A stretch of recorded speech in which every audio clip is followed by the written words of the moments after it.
Okay, so it's time for the light field workshop. So welcome, distinguished guests, and good afternoon. So welcome to the third workshop on light field for computer vision. It's called LFNAT, New Applications and Trends in Light Fields. So my name is Wei Ke from Macau Polytechnic University, where the LFChallenge.com is hosted, and it's an honor for me and my institution to participate in this event. Due to the visa reasons, issues, the majority of the organizers cannot come to this venue in person, and they have to join the workshop online. So I will instead chair this meeting on their behalf today. Welcome.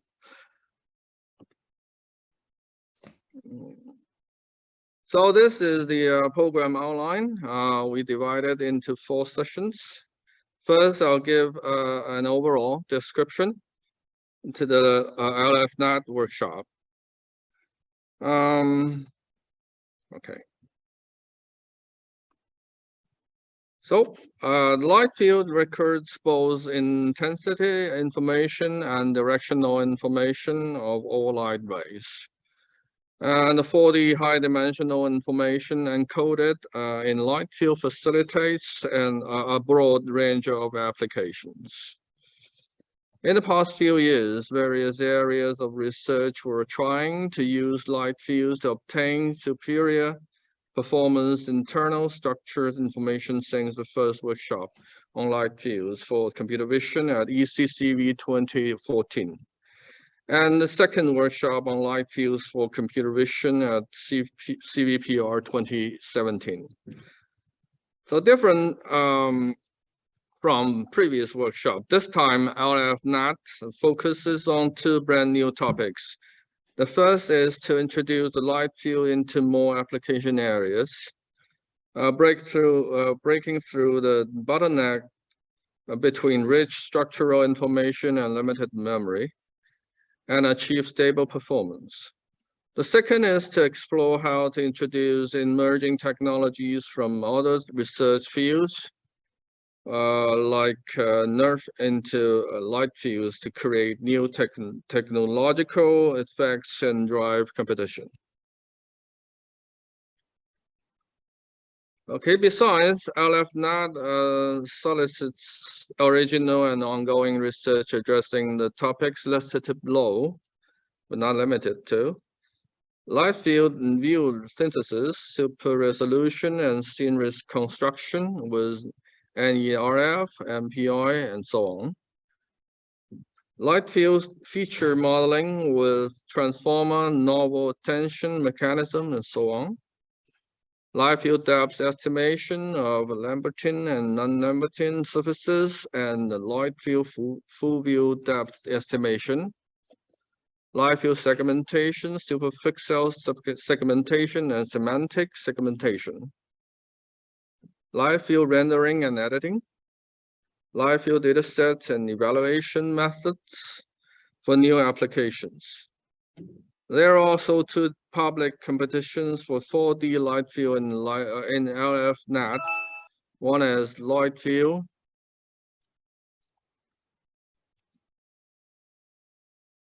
So one is the light field depth estimation challenge, and the other is light field semantic segmentation challenge.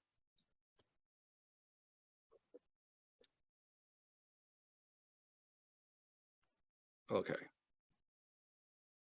So in this part, the second part is that we invite 2 experts to have their presentations introducing the latest work in the related fields.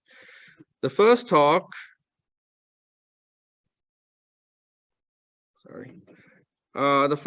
is light field signal processing by Professor Ravi Ramamurthy.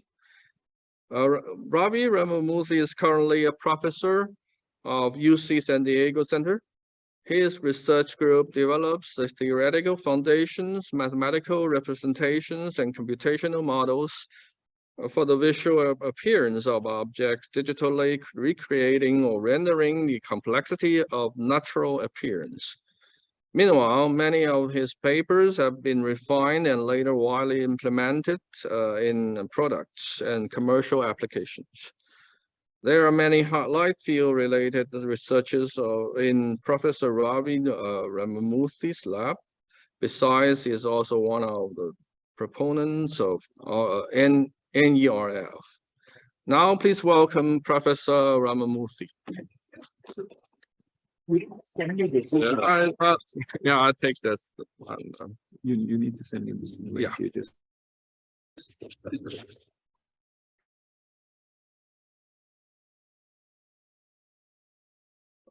Okay, so no feedback now, and we'll see about audio. So should I start video as well so they can see me? Okay. Yes. Okay. Okay. Hello, Ravi. Yeah. Hello. Hello. Hello. Sorry, I cannot create on site due to Yeah. Thank you visa. for the invitation. Thank you for coming. Yeah. It's a great pleasure. So thank you very much for all of you. So the way you become a keynote speaker is you can figure out AV. Okay, that's way harder than figuring out light fields. But what I am going to talk about is light field signal processing. Okay. Oh, you don't want to see all of this nonsense on my screen, right? We haven't fully figured out AV. So how do I get rid of this? What is more? Hide. Okay, and then what do I do with this?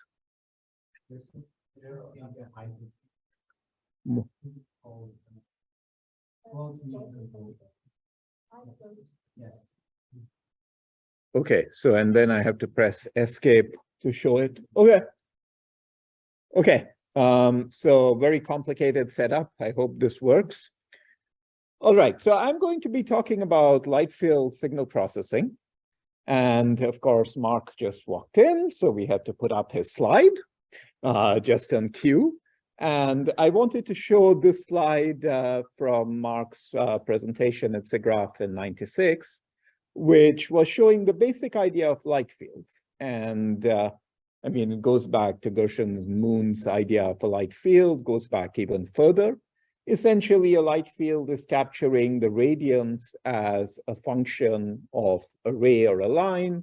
One of the basic things you learn in graphics is in free space, radiance remains the same along straight lines.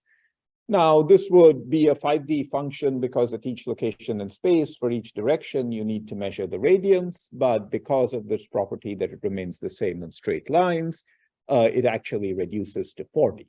And that was the insight made in the 1996 light field paper. So by acquiring a light field, you can essentially walk all over the exterior of the convex hull of the object or an interior of an environment.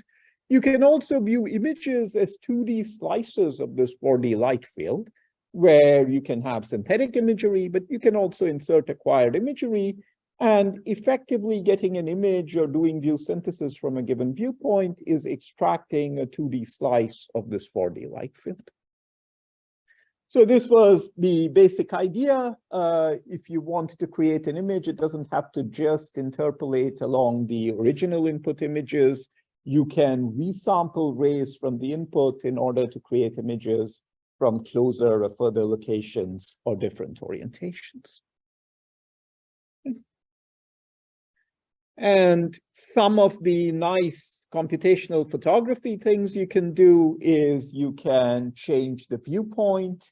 You can refocus images essentially just by reparametrizing them after the fact, after you've captured the light field.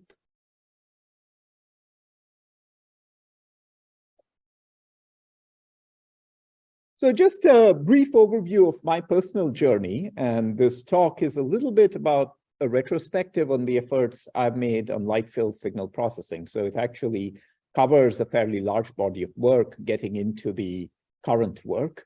So in 1996, the light field and lumograph papers came out in SIGGRAPH, and at that time, image-based rendering and view synthesis was a very popular topic, just as it is today. I started my PhD at Stanford with Pat Hanrahan in 1998 and came eventually to the insight that representations and signal processing, the way you do sampling on light fields, is really critical for light fields and more broadly for visual appearance. This is one quote from my advisor, Pat Hanrahan, which is one lesson perhaps indicated by the name. Image-based modeling and rendering is how do you represent the images and the light fields. Now, over the years, I worked on a number of different topics here, and I'm going to briefly discuss some of the efforts in light field signal processing in all of these different areas.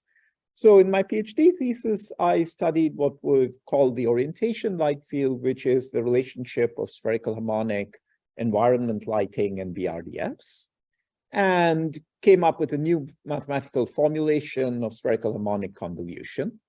Thereafter, we use light field signal processing in an area which a priori you'd say has nothing to do with light fields, which is just traditional Monte Carlo rendering, and that's led to the ability to do real-time rendering of really complicated scenes. And then most recently, which has received the most attention at this conference, the neural light field methods and neural radiance fields for view synthesis, bringing the picture full circle to address the fundamental image-based rendering and view synthesis problem.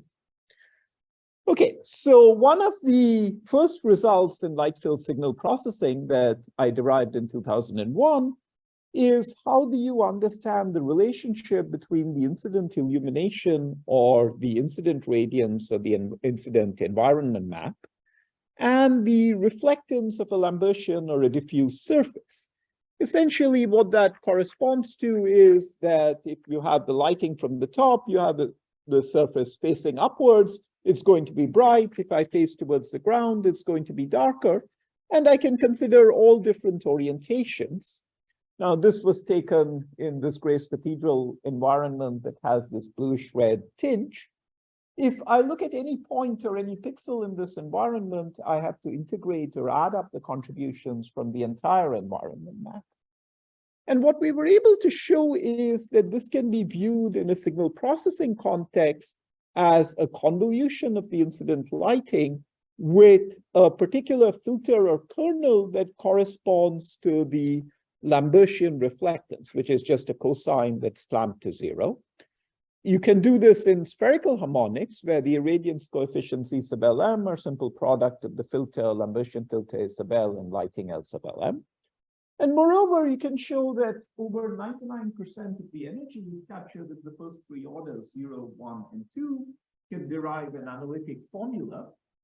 And this has had a number of implications. For example, in this original paper, one of the things is that because you're annihilating particular modes of the lighting, because the coefficients are 0, you cannot formally recover the illumination from just looking at a diffuse surface.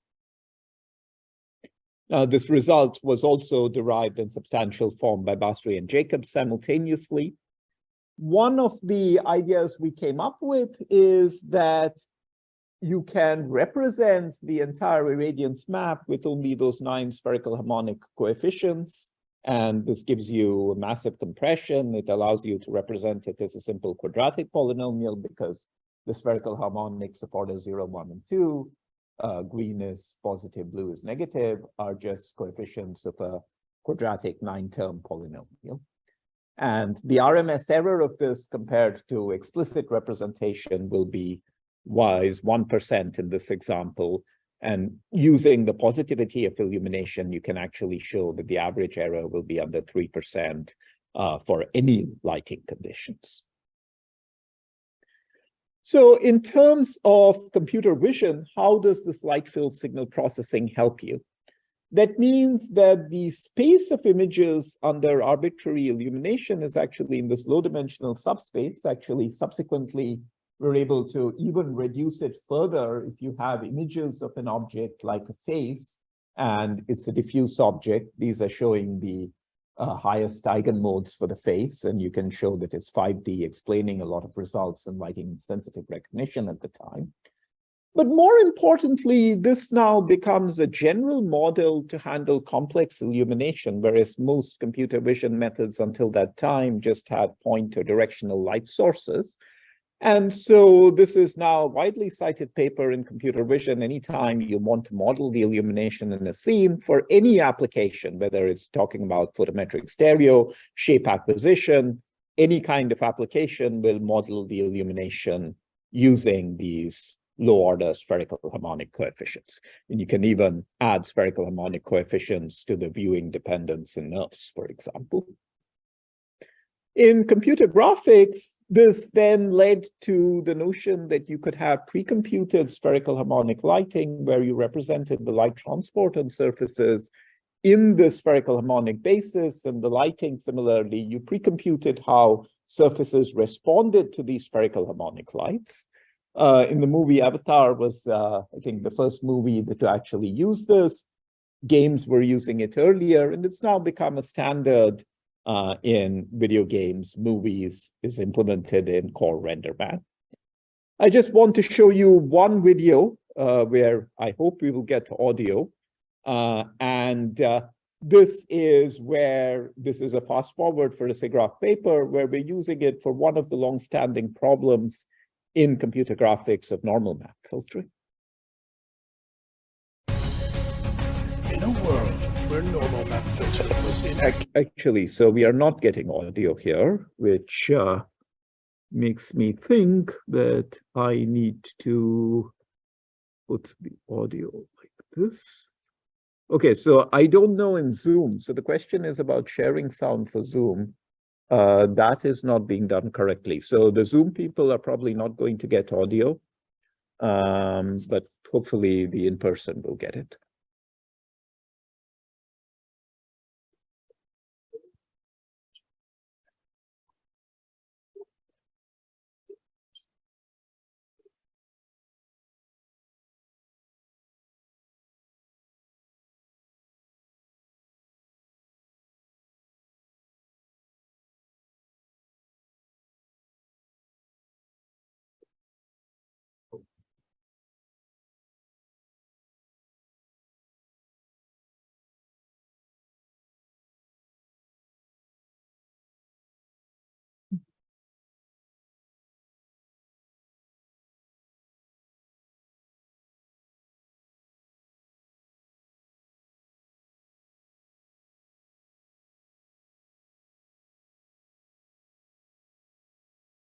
Yeah, and so I think this is a Zoom limitation that I don't know if the Zoom people are getting it, but if I set the audio to the speaker, then maybe it doesn't go by Zoom because it's not going through the Zoom audio device, such as live. There has to be some benefit of coming to the conference in person. Okay. So so then the next topic in light field signal processing that I want to talk about is light field reconstruction. Okay, so this is a topic clearly dear to all of our hearts. If you take light field cameras, light fields, you want to reconstruct the light field, what do you do? Now, one of the seminal results in a paper by Chai et al. At SIGGRAPH 2000 is that the shape of a light field for a scene like this, which has some minimum depth and some maximum depth, is kind of this double wedge spectrum, where the slopes are bounded by the minimum and maximum depths. Now, you know that in sampling, if you take a number of spatial and angular samples, for example, that corresponds to creating replicas of your original signal. So if you have this double wedge spectrum, it will be replicated according to the sampling rate. The action of reconstruction or filtering corresponds to recovering the central replica here. And the correct way to recover the central replica in the frequency domain is to actually have a parallelogram filter that encloses it tightly. Now, this is a lot of math, but at the end of the day, what their paper showed was it was just refocusing the light field to essentially the average depth. actually the average harmonic depth. And after that, there was a trade-off between how many depth layers you have or how tightly you can bound the depth of the light field and how many images you need to be able to capture the light field. Now, surprisingly, in 2009, about a decade after that paper, we were able to show that essentially the same kind of mathematics applies to a very different problem. That's just creating a synthetic image, rendering an image with Monte Carlo rendering and motion blur, because this is effectively a space-time light field instead of a space-angle light field that you're trying to reconstruct. And it was the similar kind of idea that the standard reconstruction filter or the standard anti-aliasing and reconstruction filter just looks at one pixel, adds up all the contributions over time. And that's effectively an axis-aligned filter in the space-time domain or in the frequency domain. And that's fine. I mean, in this case, it will reconstruct the original signal. But if you start sampling more sparsely in the spatial domain, the replicas will be pulled closer together. And eventually, they will overlap with the spectrum. And this leads to aliasing and error, even though the replicas are not actually overlapping. So taking the insight from light field signal processing, you can instead have this kind of shared filter in the frequency domain, and you can work out what the corresponding analog is in the space-time domain. It involves considering multiple pixels and projecting them back, taking into account the speed of motion. And now you can bring the replicas closer together without affecting the result.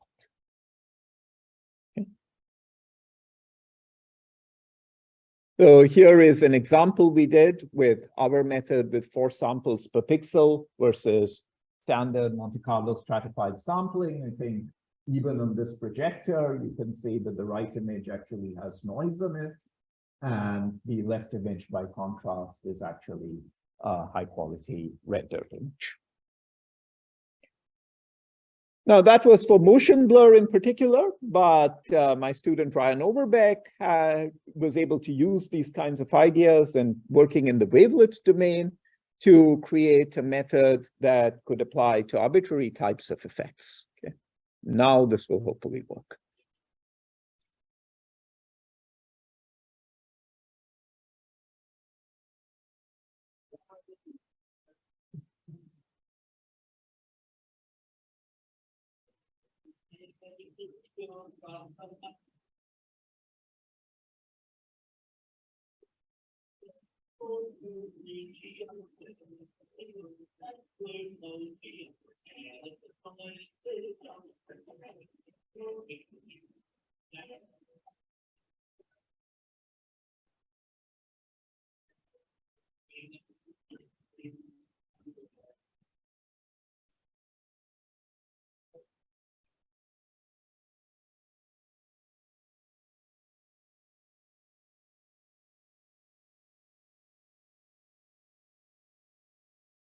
Okay, so that was 15 years ago. So of course, I mean, there must be progress in 15 years. And today we've gone from those images to this. This is real-time denoising, 1 sample per pixel rendering. You are actually rendering like about 30 bounces of light. You're rendering the fur on the tiger, the reflections of the lake. This has something like billions of polygons. You're considering the trees and the foliage. And I mean, this is a demo that NVIDIA made a couple of years ago that I was sort of peripherally involved in. And all of this is running at real-time frame rates.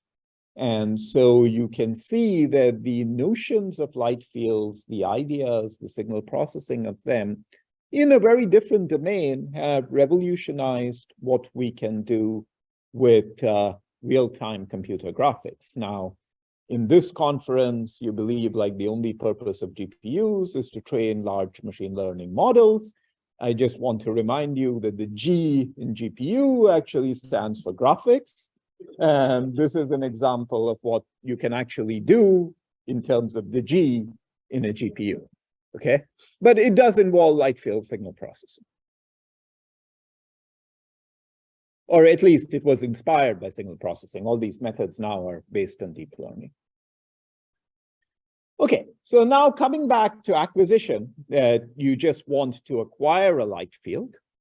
So what you want are these kinds of virtual experiences with real world scenes where you snap a bunch of photographs with your cell phone camera.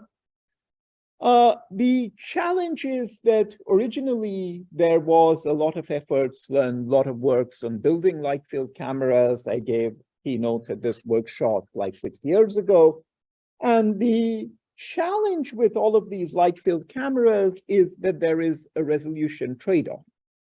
So typically what they did is have a high angular resolution. This is usually with a microlens array, but you could imagine the same thing with just an array of pinhole cameras or an array of like standard cameras. And the trade-off usually is that your pixel resolution is now for this high angular resolution, and therefore you give up spatial resolution, right? And this is a challenge because you have your multi-megapixel sensor, and now you're producing like 200 by 200 or so on images. What can you do with that? So one solution is angular super resolution, where you take sparse input views, which incidentally is also a lot closer now to what you can do with modern cell phone cameras, where you have 2 or 3 imagers at the back.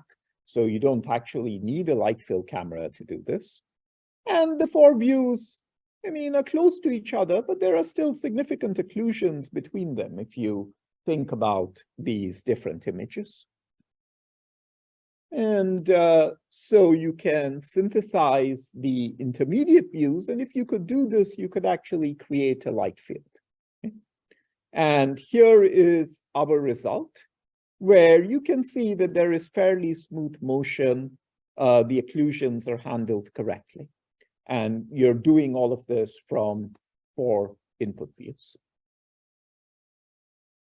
So this is an encouraging result, but it is limited kind of to the small baseline. So what about if we had a larger baseline and we just took input images and then tried to reconstruct the light field? So in work on local light field fusion that predated NeRFs by a year, we actually came up with probably one of the rare occasions in a paper that involves some amount of deep learning where we provided actually theoretical analysis and bounds, right? And the idea was, again, going back to this light field signal processing idea of like how far this geometry image trade-off, like how many depth layers you need versus how far the images need to be separated. And broadly, what it corresponds to is that if you have like 64 depth planes, the disparity within one of those 64 slices has to be less than 1 pixel as you move the cameras. So that means the total disparity can be up to 64 pixels, which is giving you a benefit over the Nyquist sampling rate of 64 square or 4,000. And that's why you can have tens of images and actually reconstruct light fields reasonably well. So if you're looking for an explanation of why that's possible. What we're able to show is that depending on the number of planes you have, you can tolerate a certain maximum disparity. So if you have 8 planes, you can have a disparity of 8 pixels all the way up to 64. Once you get higher, then neighboring images don't really see the same thing. And you start, the model starts breaking down as expected. So anyway, with this method that you refer to as local light field fusion, you can actually get some very interesting light fields of fairly complicated scenes. And you can do this instead of thousands of images from tens of images. Okay? Now, there is a question of what is the correct. Remember, I started this talk by talking about what are the representations of visual appearance. And in fact, I mean, I would encourage you to read my PhD student, Pratil Srinivasan's PhD thesis, where he goes over it from trying to predict the light field directly to having this intermediate representation, which is in some sense a set of discrete planes And that's why it's essentially a discrete multiplane image. So neural radiance fields essentially extend that to, instead of having discrete planes, having a continuous volumetric representation. So I'm going to show you the original neural radiance field video.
Okay.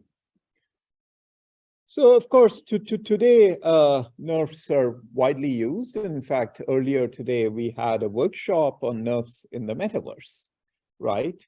And nerves, of course, enable you to look at light fields and do view synthesis, but you also want to be able to do some version of inverse rendering, recover the reflectance so that you can relight objects. So here I'm going to show you a clip from, I guess, a Meta keynote, where Mark Zuckerberg is actually talking about nerves and inverse rendering. Being able to build and manipulate complex 3D objects. And it's essential to the metaverse, but it's hard to build 3D objects from scratch. It's much quicker and easier to just use physical objects as templates. Today, there's no easy way to do that. So we're researching two different technologies to solve that problem. The first one uses machine learning-based neural radiance fields to reconstruct the appearance of a 3D object from multiple 2D images taken at different angles.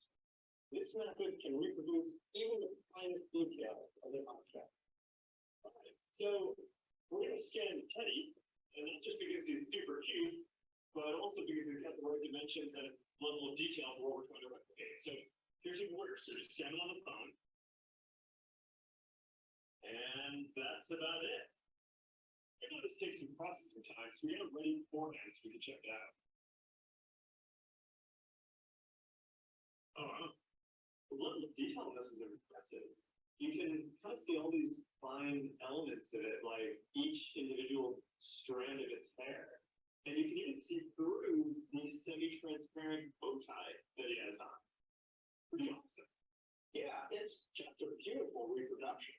The second technology captures geometry and appearance directly. So here we use a different technique called inverse rendering to scan an object into its digital twin and then bring it into augmented and virtual reality. And it responds dynamically to the lighting in the VR environment. And when you throw it in the air against a wall or bounce something around, it's going to respond the same way that the physical object would. So we use Spark to put the virtual object next to the physical one here. They're almost identical. Neither approach is real time yet, and each has its limitations. But the goal is to let you do and easily make physical objects part of your virtual world. Okay, so I mean, in the nerve world, things move fast. And so the last sentence he said was neither approach is real time yet. But subsequently, there was last year this work on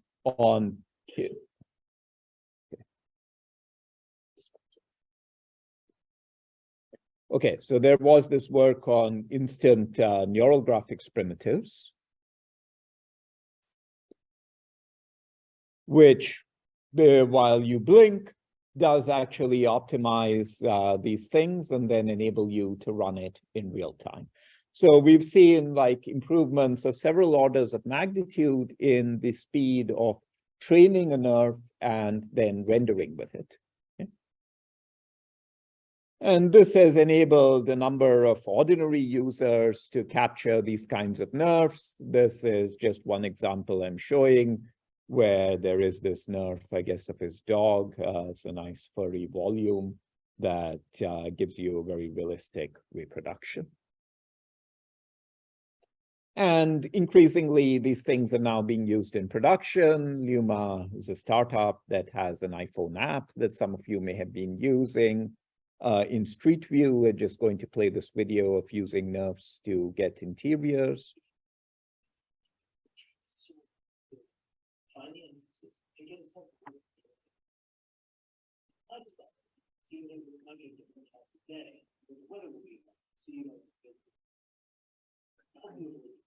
We also put out intended people, so you have all the information you need to make a decision about when you want to go. If you're looking for a bite to eat or not, you can explore all the areas in the neighborhood. You can even fly down to the street to explore a restaurant and peek inside to understand your vibe before you reach your reservation. This stunning photorealistic indoor view is powered by using neural radiance, or NERV as we call it. With NERV, we use 2D images to generate a highly accurate 3D representation that models the true complexity of what it looks like. To transform ordinary pictures into stunning 3D models, our artificial intelligence seamlessly predicts where different colors should be applied in space, so you can see if a restaurant has a fabulous patio or a great bar. All right. Now, returning to signal processing, what we have now seen in terms of neural radiance fields is that typically one has some kind of a feature field representation where one stores features, often in a discrete grid in a volume, and then ultimately decodes the features using an MLP. So then the question remains, how do we approximate feature fields? And that goes back to, again, being a signal processing problem.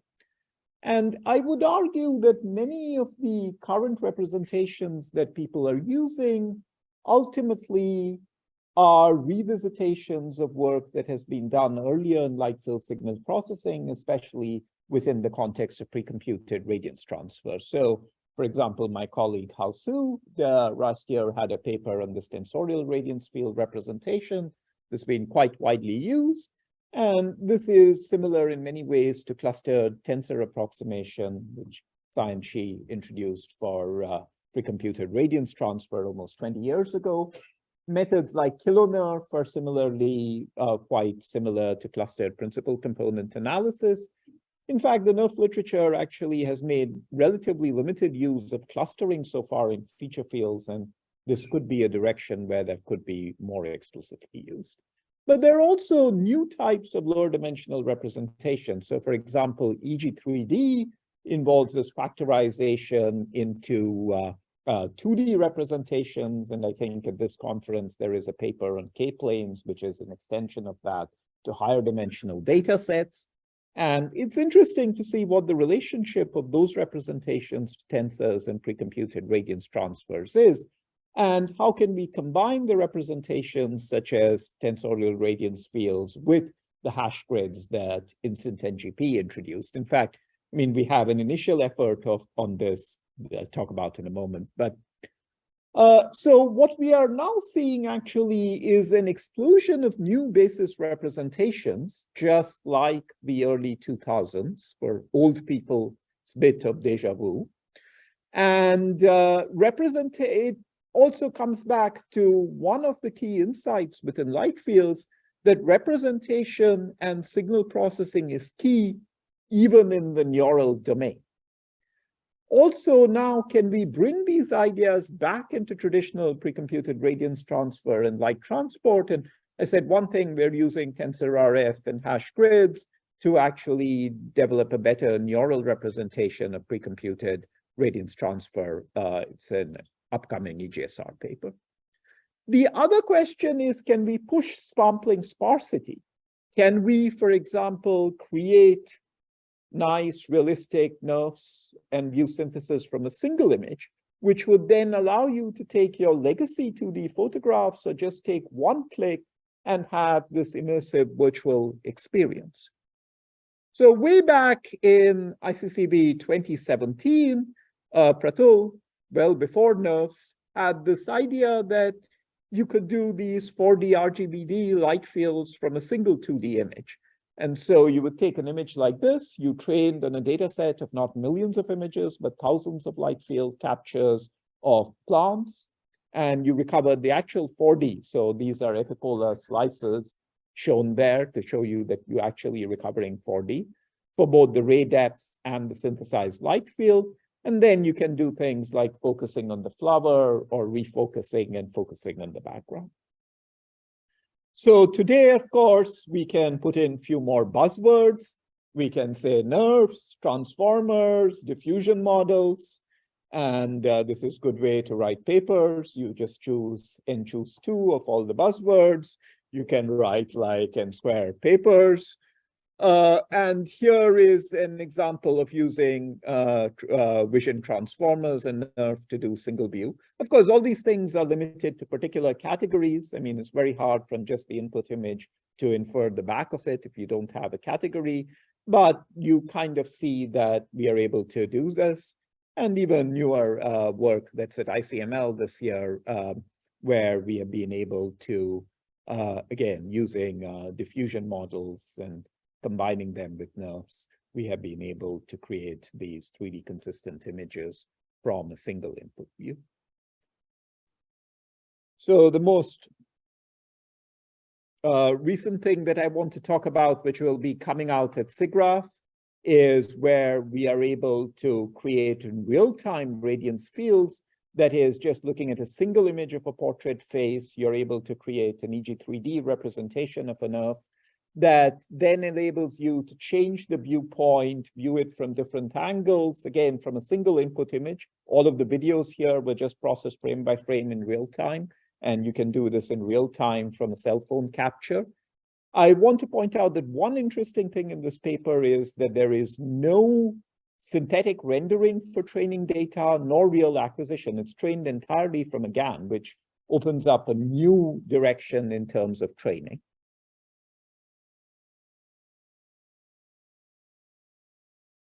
Of course, this can be useful for telepresence applications. Immersive conferencing means a lot cheaper to use a single cell phone than, for example, the hardware that Google Starline is using. And all of this is just a single mobile phone RGB video that's lifted into 3D. You can put on glasses, you can put on your headset, etc. We're also recovering depth, and all of this is running in real time on a consumer graphics card.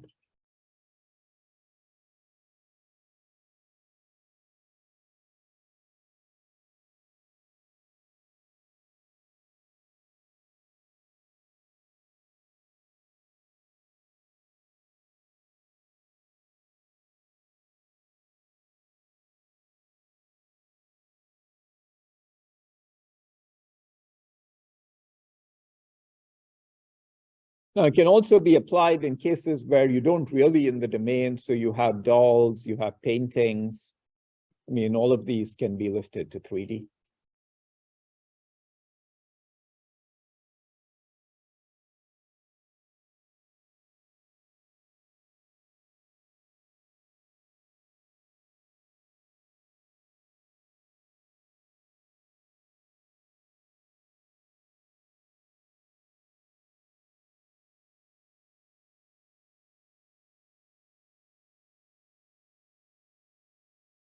And again, here it's processed frame by frame. That's why you may notice some shape. We can, of course, do a better job doing it temporally. But here is, again, like an application where you are just able to change the viewpoint. And you can imagine that plus gaze direction makes it very effective as a video conferencing or as an avatar solution. And also drive images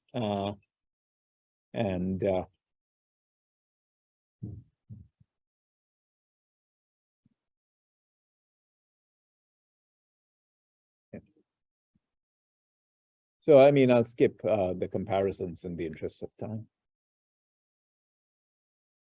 Okay. So in conclusion, there is a long history of a focus on signal processing and representations for light fields, which we need to remember the past work. I found, especially in the recent burst of research, that this is often rediscovered.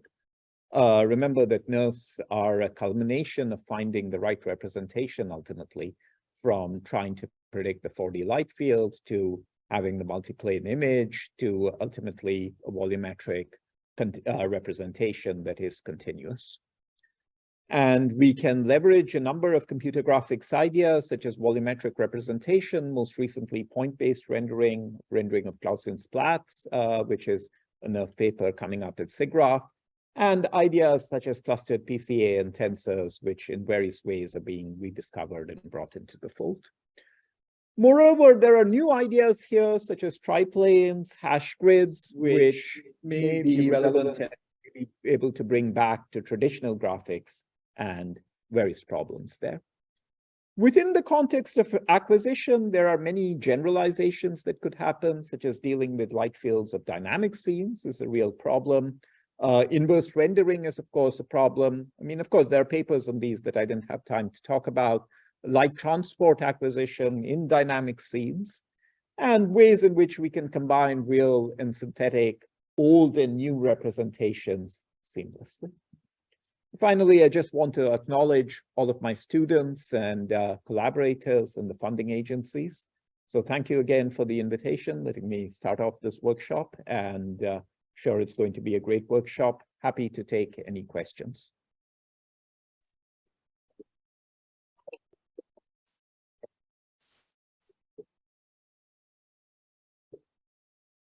So thank you for Professor Ravi. And any questions from the audience?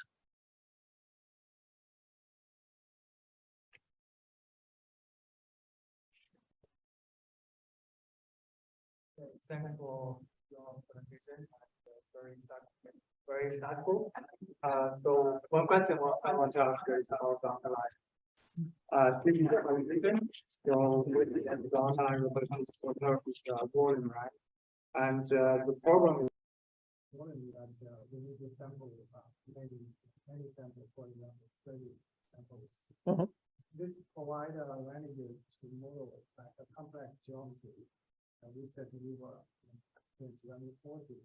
So do you think it's possible that we can use the number of samples to do the one rendering, for example, from 30 points to 3 points and 20 points? Yeah, I mean, so I mean, and there are certainly papers on arXiv that do this, papers and reviewing that do this. And essentially, yeah, I mean, like you would, I mean, essentially, I mean, so you would want to have a geometric representation that has kind of a thin nerve shell over it. And we actually have a paper on neural reflectance shells that will be presented at EJSR.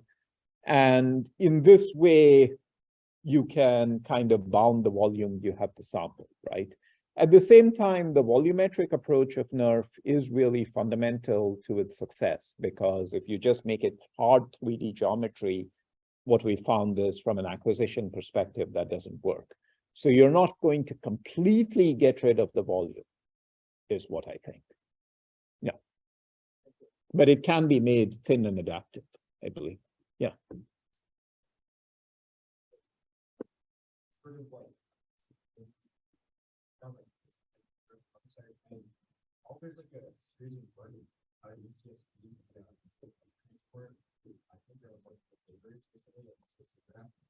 Mm. One thing I'm really interested in is like there is all that rate-based stuff, right? So it's hard to model like certain wave phenomenon like fractal or polarization. Been like optical and I'm sort of interested in like the concept of that kind of stuff. So, if you want to apply Earth like those kinds of places where you're working with like these small points, you actually have to model wave phenomena, and these are like you want to like strain approximations for the wave. So you think like the physical light transport framework is what the framework is. I think recall like seeing the radiant transport equation. I think there's still three different physical light transport. Yeah, I mean, these are really interesting things. I mean, at its core, like nerve-based representations are basically saying instead of geometry, you have to have a volume, and also you have to have an implicit neural representation of that volume, although that latter category, maybe you can argue, given some of the more recent works, you can get rid of. So the question from a wave optics point of view is, I mean, many of the recent works on physically based light transport are able to recover the ray nature. I mean, if you look at our latest archive paper, essentially, I mean, it can represent it as kind of a linear combination of Gaussian beams, where each of these beams can be traced by a ray, right? And then the question is the sort of volumetric equation for that, because most of the ray optics work has dealt with surfaces. And so does the volumetric equation apply as is, or will it require modifications? So that I'm not sure, but the fundamental thing is that this is a notion of probabilistic geometry. And so that should apply in the wave optics domain as well, right? Yeah.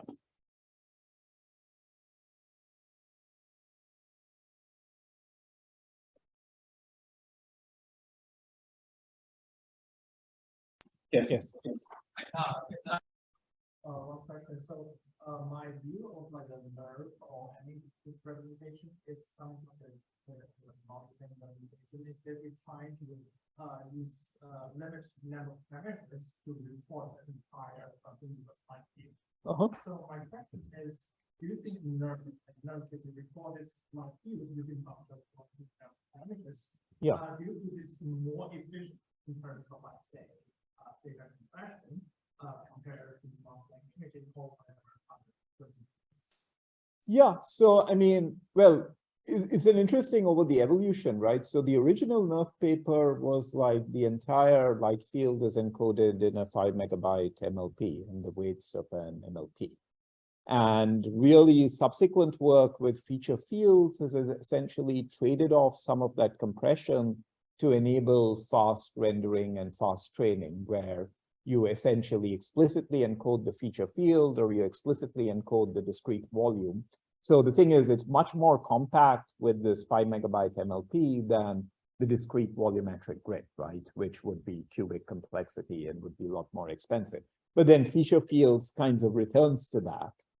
And so ultimately, it seems like the current generation is finding it's a trade-off of space and time, that having like space dumped out enables you to very quickly determine what you need to, but then you can be more compact if you use more continuous MLP type things. So, yeah.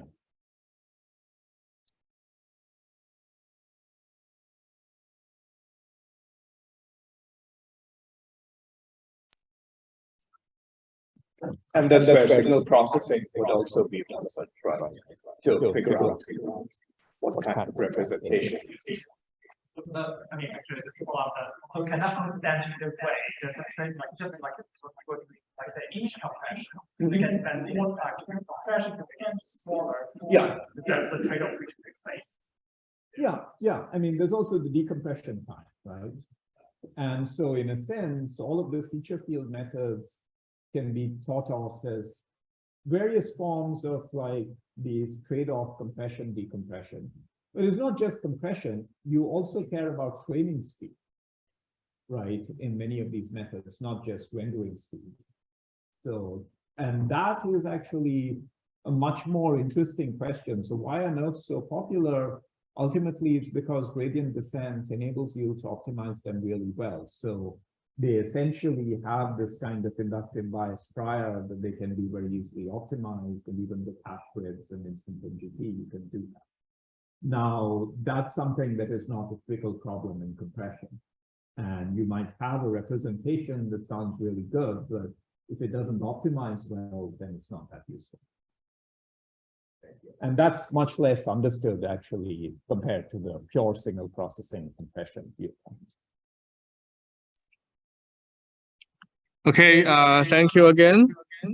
So any more questions? Okay, thank you again for Professor Ravi Ramamoorthy. So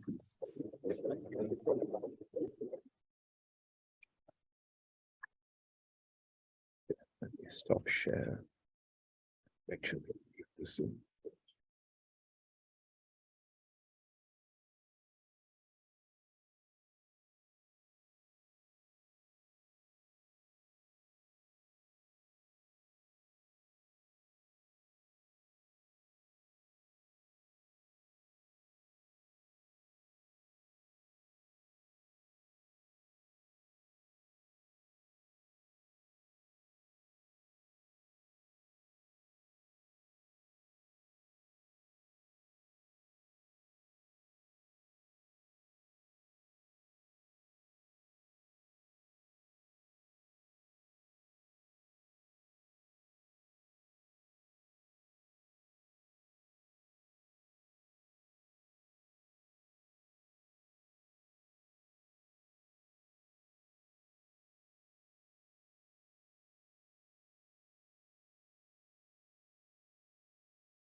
next speaker is Professor James Tompkins.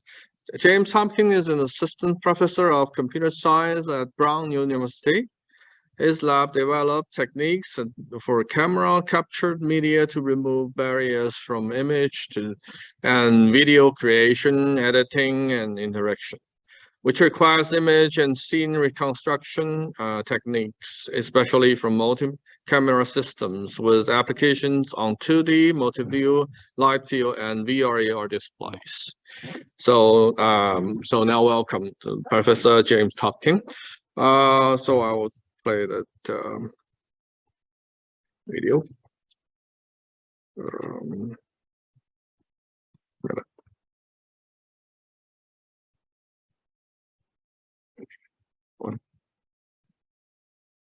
This one, sorry. Okay, yeah. Then we'll share.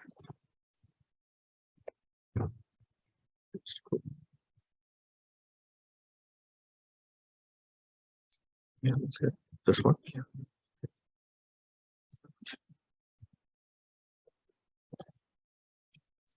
Okay. What is that?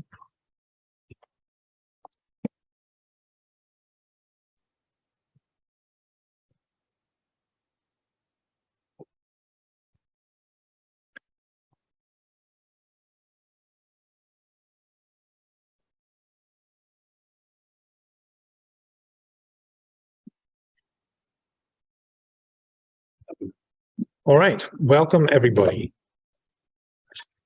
It's a pleasure to be here. Thank you very much for the introduction. And thank you very much, Ravi, for your talk. I am somebody who lives at the intersection of computer graphics and computer vision, a bit like Ravi. And my lab works a lot with multi-camera systems, like we're all interested in. Some of our goals are to be able to build new capture and editing tools for multi-view images and videos. And lots of the time, that means we have to go and reconstruct physical properties like geometry, like material, like lighting, much of which we just saw. Today, I'm going to talk about something weird and quirky and somewhat historical. But before that, I'll just show you some other things we do that might interest you. Okay, so suppose you have a cell phone and it's got RGB sensor on the back, and also now they have time of flight sensors on the back. You can see the input RGB at the top left, and then the depth that's derived from the time of flight signal in the bottom left. Using many of the techniques that Ravi talked about, we can model the emission of the light in the time of flight system within a neural radiance field at the same time as integrating the RGB information to super resolve, denoise the depth estimates that we get from time of flight. So on the right-hand side, we have done this, and you see a higher resolution, lower noise, rendering of the depth from a 4D space-time neural time of flight field. Some of the classic errors that you have in time of flight imaging, such as low reflectance regions or multipath interference, are very difficult to solve. But if you can take a more physically based approach to how the light should transport through the volume, you can produce these kinds of effects. Okay, second project. This time it's just an RGB camera, and we want to go and use many of the neural radiance field techniques for large indoor scenes. We saw some examples of small objects being reconstructed with neural radiance fields, and now everybody is exploring all of these dimensions that Ravi talked about. One of them is size. So how do we do that? So we can use initial proxy geometries to determine what the space of the scene looks like, and then we can chunk it up into little tiles to be able to reproduce large-scale scenes with neural radiance fields. The other thing that you might notice is that for a big scene, you can only image so many, you can only take so many captures with your camera. And this has a big effect on the quality of the reflections in the scene, because they are sparsely sampled as you move your camera around. And so this technique tries to separate out the view independent component of the appearance from the view dependent component, these reflections, to be able to overcome this sparse sampling problem. Okay, third one. This time it's just an RGB image.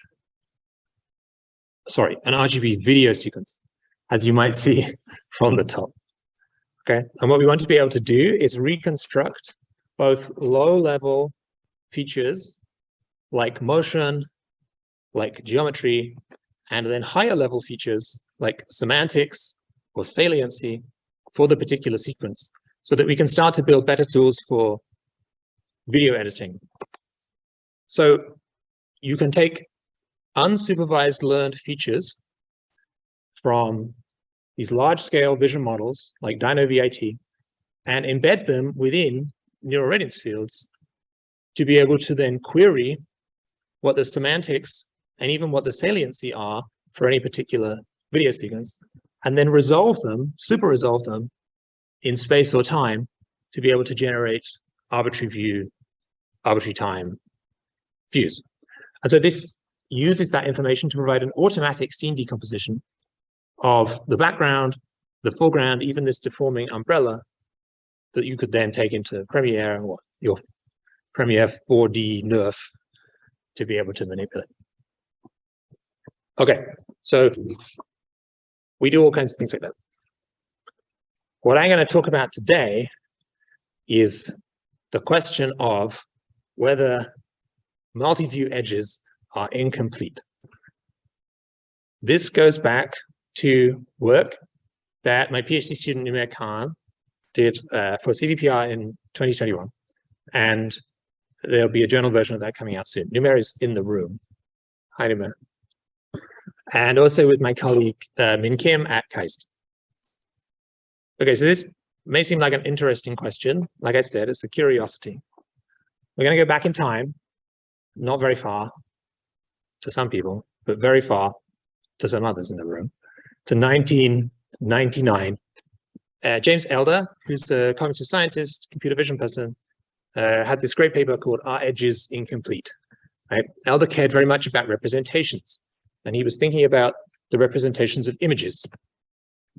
Elder said any useful representation, it should be explicit. That is, the important structural elements should be identified explicitly. He said it should be concise, that it should reduce redundancy. If you like, it could be compressible.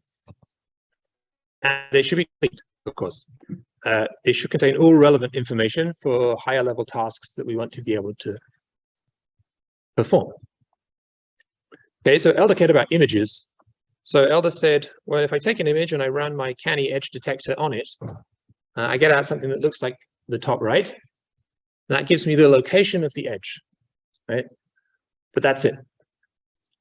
And he says this is incomplete as a representation from which I could represent images.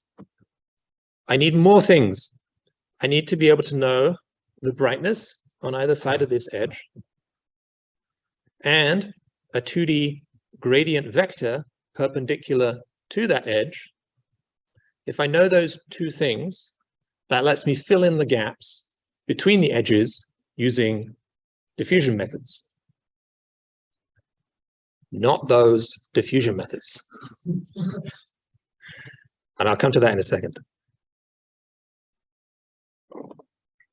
And then he also said, you need to know the scale of the edge. That is how blurred that edge is, right? And if you know that too, then you can also solve a diffusion problem over the blur and then come in and recreate an image in the bottom left that is very, very close to the image in the top left, sorry. The error between the top left and the bottom left is in the bottom right-hand corner, right? That's what remains. And so Elder said this representation is complete because the error is low everywhere. And it is explicit because I deal with the structural elements of the image, the edges, and it's concise because I only need a very small number of these points to represent the whole image. The redundant information, which are the smooth regions in between the edges, are handled by the diffusion process. So what do we mean by diffusion? This is the solution to the heat equation that is solved on a discrete grid, where the boundary conditions for this heat equation are set by these brightnesses at these edge locations, right? And Elder solved this on a coarse-defined grid back then, and we see it mid-process in the top right. This induces a smoothness over the solution, right? Because the solution that we find minimizes the Laplacian in this empty space. And then we can have anisotropic diffusion, where we allow diffusion in different amounts in different directions when we use this gradient vector defined in the edge code from that edge. We can form energy minimization problems of this common expression where we have some data term, ED, and some smoothness term, ES. Okay. Elder showed off a bit, did some graphics with some image editing. Here's just the locations of the edge code, and then the reproduction if you have all of the terms, right? And then, of course, you can select only some of the edges and get rid of them because it's an explicit representation and do some image editing. Okay. When we think about light fields and when we think about depth estimation, even more generally than that, across camera systems and across algorithms, many of these problems look similar, okay? Depth is hard to recover when we have no texture, or we have smooth regions, right? Or we have low confidence in our estimate of depth. It might be nice to be able to represent depth sparsely in the same way that we could represent images sparsely here. This is especially important for light fields because we know that they're highly redundant. And it would also be nice to be able to have some accurate continuous representation of the scene, as in very accurate 3D scene structures derived from these raster images. Okay, so I know that people have been doing densification and light field depth estimation using lots of deep learning techniques. They're all great. I'm not going to talk about those. Okay, this is the quirk. So what we're going to try and do is define a multi-view edge code and see if it's complete under diffusion. Let's give it a go. Well, multi-view edges, if we've ever looked at an epipolar plane image, are very easy to distinguish, right? This is the structure that we try to exploit when we deal with light fields. There's just some examples of EPIs from two-plane parameterizations of light fields, right? And we can see that we can fit edges to these images where the slant of the edge relates to the depth of that point in the scene. Okay, so let's build a complementary code for our multi-view edges. We're going to have some kind of location that we want to be able to describe at the subpixel precision. There's going to be some depth value or label that's ascribed to that point. We're then also going to have to define some kind of 2D, and here I called it like a surface vector. In this case, it's going to be in the direction of the occlusion. You can think of this as the vector that determines how much of the depth I'm going to need to diffuse. That's why we call it like a surface vector. It's like the surface of the three-dimensional shape. And then we're going to make some simplifying assumptions and say that none of our edges are blurred. But instead, we're going to have to distinguish between depth edges and texture edges. In our EPIs, we know that not all edges are actually depth edges. Some of them are texture edges. All right, so let's just warm you up a little bit. Here's my light field. I'm going to take a slice of my light field along yi, and we'll just do some classic image processing. We'll take a feature bank of Pruitt filters, and we're going to convolve them with the EPI. And then we will do some line fitting to get some parametric forms for our edges. Then we'll do some filtering, get rid of some obvious noisy cases, such like that. And then we'll end up with a set of lines or multi-view edges in a parametric form that represent the structures in the scene. If we do that across all EPIs, we will end up with something that looks a bit like this. Okay, and this is just a view interpolation of the resulting edges. Okay, and so then it's our job to diffuse these, having estimated the surface vector and which of these are depth edges and which of these are texture edges. Okay, I'm going to simplify this a little bit. I said that there's no blurred edges. My light field is all in focus. And then I'm also going to say, I'm going to cheat and say it's Lambertian scene. Sorry. Okay. All right, so diffusion-based methods we know just estimate depth at high confidence. Now we have the labels for diffusion, right? We're going to diffuse the depth labels into empty regions. This can be extremely accurate. As long as your locations are correct, as long as your depths are correct, as long as your confidences are correct, this can produce very, very good results, right? It basically minimizes error to nothing. But nobody uses this. Well, but it's all you need, right? It's a complete representation. Well, trying to estimate these constraints is actually quite difficult. Noise and error in these sparse estimates causes these inaccuracies. We can see that the quality of the depth is now degraded significantly, right? It gets worse. Within the diffusion process itself, there are some hyperparameters for how I should weight the smoothness term against the data term. And if I get those wrong, I also screw up my result. Uh-oh. But suppose those constraints were correct, then it can produce me a good result. Okay, but nobody does that anymore. Everybody just uses deep learning. Even if you go back a few years, this still gets blown away by deep learning results. Here's a naive diffusion method on the right-hand side against from work from Shi et al. And Li et al. Even just a few years ago, significantly better, right? And that's the end of the talk. Oh no, wait, it's not the end of the talk. Couldn't we just like denoise these points somehow, these constraints? Like how can we do that? shouldn't the multi-view consistency that we know we have from the light field be enough to help us improve some of these errors? Okay, so we're going to try this.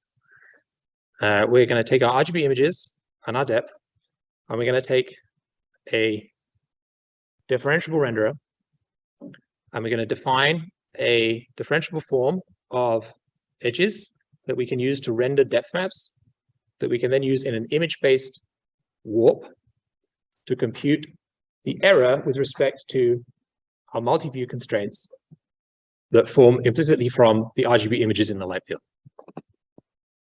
Okay, so we need a differentiable representation of points.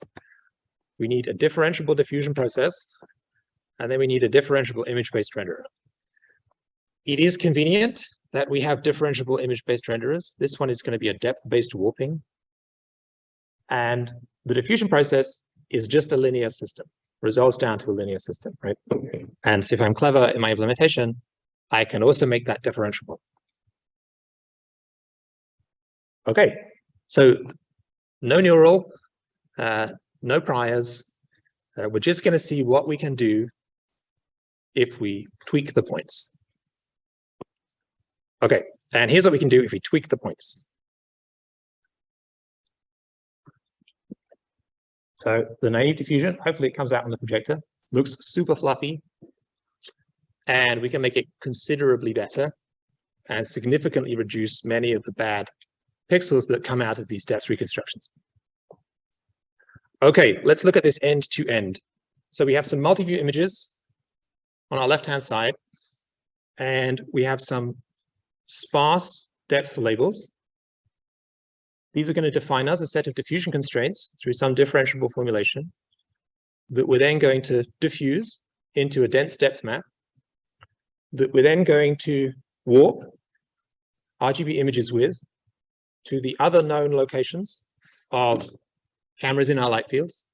And then from that, we're going to use an image space loss to backprop through gradient descent back to the differentiable diffusion constraints to tweak them to fix our problem. All right, so what do we have? What freedom do we have? Let's look in a bit more detail at the diffusion process that we're going to try to influence.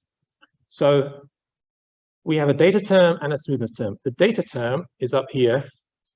Let's see, we have D0, which is the label that I have ascribed. That's the depth value that I think this particular multi-view edge has.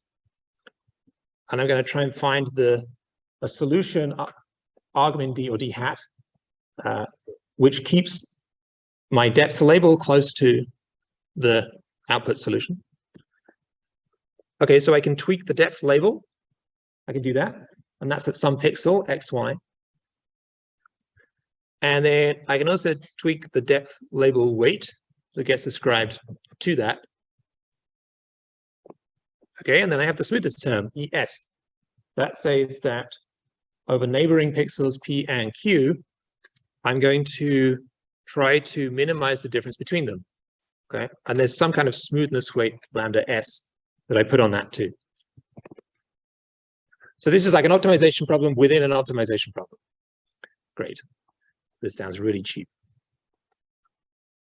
Okay, here's an example. Here's D0, my labels.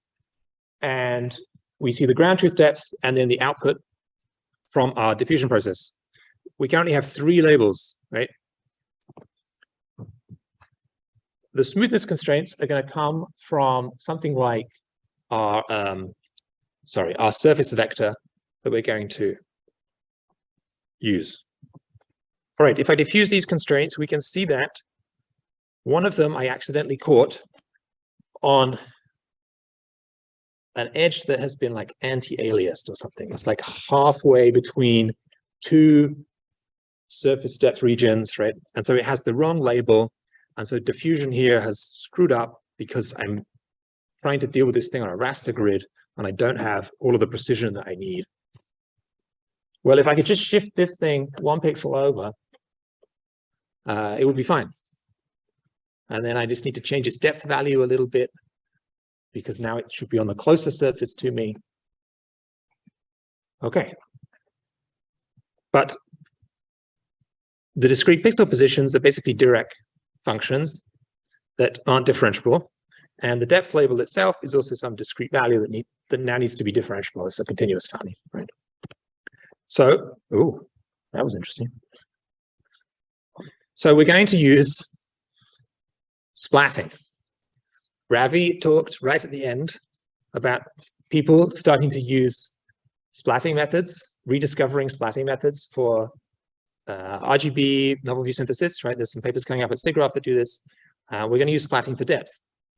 And we're going to use a Gaussian representation in screen space to allow us to have differentiable points.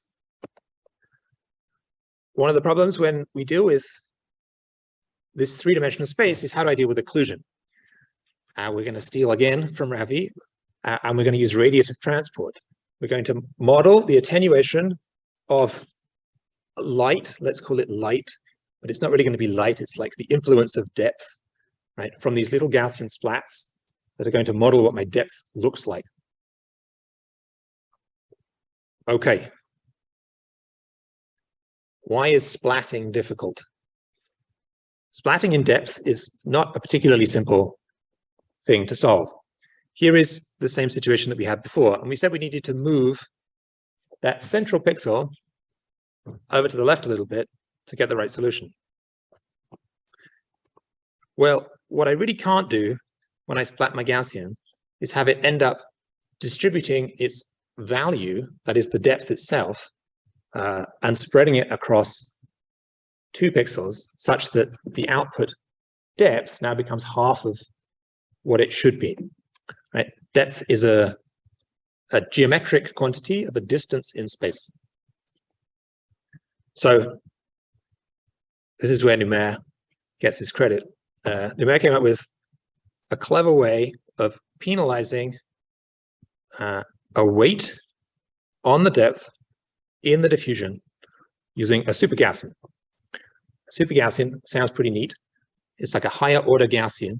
You can see the shapes of functions possible or distributions possible with a super Gaussian. And you can see that one of them looks a bit like a flat top, right? At p equals 10 there. It's like a little flat top, and then it's got this nice, smooth, shallow tail, right? It's differentiable, but it looks a bit like a pixel still, right? So we're going to use this as our data weight within the solution. Okay. Let's look at the effect of this on splatting. This is going to be a little bit complicated, so let's just step through it one at a time. At the top, we have 2 graphs. We have the depth label, we're calling it S at this point, which says that I have 2 points, one at depth 2 and one at point 1. And each of these are both important. They both have label weight lambda of 1. Okay, now I need to splat these points down to my image plane. Well, if I can round to the nearest pixel, that produces me something that looks quite good, but it's non-differentiable. Okay, so let's model these 2 terms as Gaussian weights. And this looks quite different from the nearest neighbor interpolatable. Okay, well, that's no good. I need to make this weight smaller. Let's reduce the weight, the variance of the Gaussian that we're using for this weight. Well, that doesn't really work either. Then I start to get samples that fall in between pixels. It doesn't look very good. Okay, but with this nice little flat top, still differentiable with the rounded edges, I can reproduce something that looks very close to the non-differentiable version, while still maintaining differentiability in X and Y. Okay, then we said we need to start handling occlusion. We're going to have these Gaussians in space that are going to get splatted down to the screen, but the closer ones need to occlude the farther ones. And we said that this is where we're going to introduce radiative transport. So here is a little patch of the image, and we have 2 Gaussians, U and V, in space. Radiative transport just models how much of the energy of the light is going to be dissipated as it moves through a particular medium. And these Gaussians are going to be like little blobs of stuff that attenuate the light as it travels through. That attenuation is occlusion. And this is the same kind of concept that you see in neural radiance fields, where you accumulate transmission along a ray, for instance.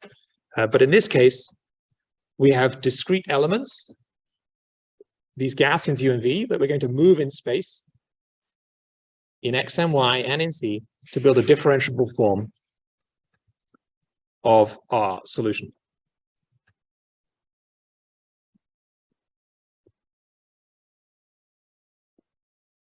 Okay, I'm just going to flash this up very quickly, but I'm not going to explain it.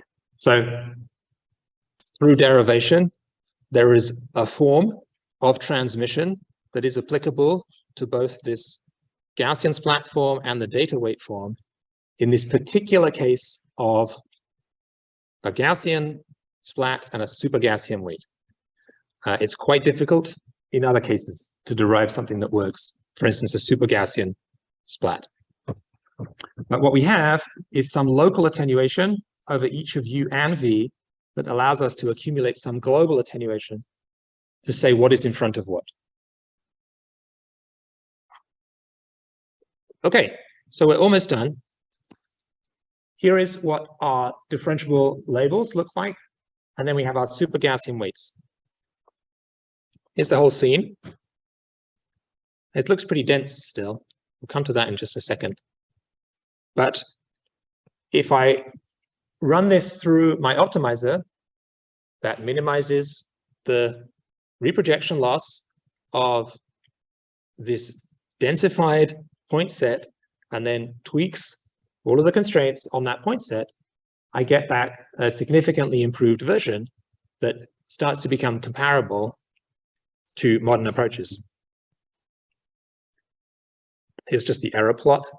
So you can see error significantly decreases over the initial version. And I start to get back things that look sharp instead of things that look fluffy. All right, so it looked kind of busy. It looked not very sparse. Elder had only 1.7% of the input pixels used at that beginning example, right? So how are we doing? Well, actually, we can optimize sparsity. That's a nice result. Now that I have this differentiable form, I have two particular options available to me. I could optimize the data weight and cull points that are not important. And if you do that, then scenes end up using about 2 to 10% of the input rays.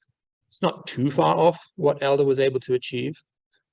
Or you could take the approach of just saying, I'm just going to pick the most n important points.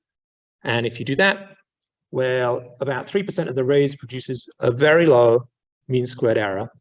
It's about 0.02 mean squared error. Okay. The elephant in the room is I'm solving an optimization problem within an optimization problem. And surely you must be joking. Well, no, it's not too bad. So Selitsky has a nice paper from 2016 that is used everywhere that shows that when you solve for diffusion, good preconditioning can reduce this to just a single iteration of this diffusion process is usually good enough. And so I just have to solve one linear system for every iteration of my optimization. Okay, but I have to build a sparse linear system of all of these points to solve diffusion. And I have somewhere between 1,000 and 50,000 points. That's a massive, massive system over the size of an image, which might be 512 by 512. But that's okay too, because distant points really, really affect each other. You can solve very small local diffusion optimizations as tiles within a tile batch-based renderer to achieve this effect. And so we can do about 5 seconds per image per iteration in PyTorch. Now, that's still not cheap, But you have to remember that we started from a place with our point set that was already almost right. It was already almost right.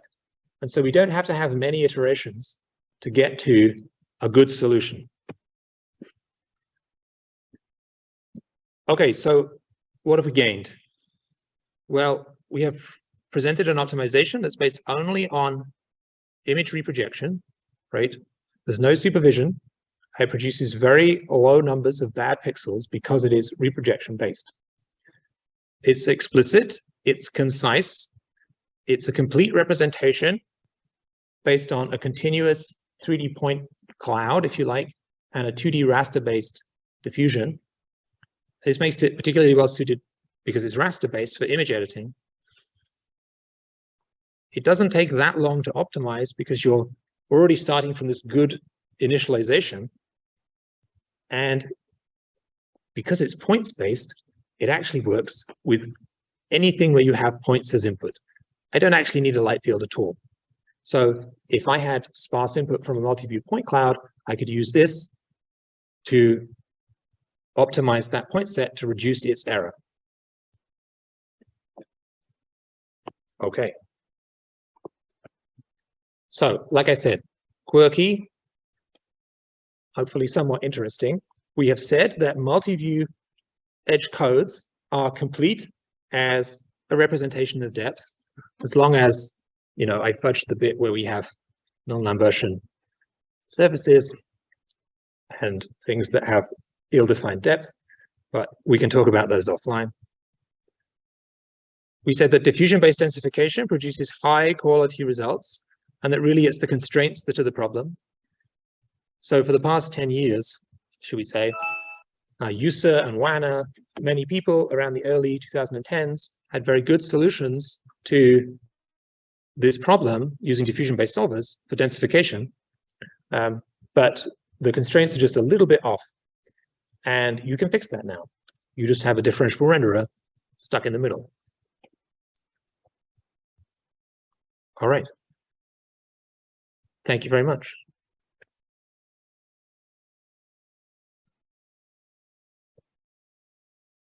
Thank you, James. And any questions from the audience? Okay,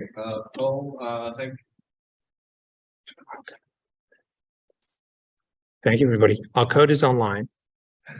If you also like quirky problems, come and talk to us. Thanks. Okay, thank you again.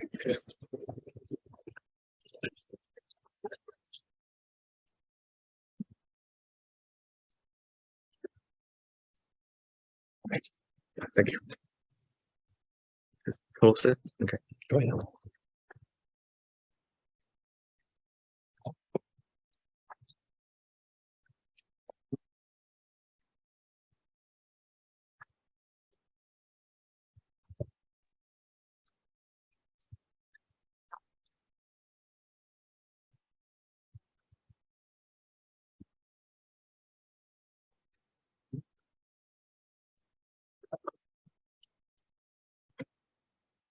Um,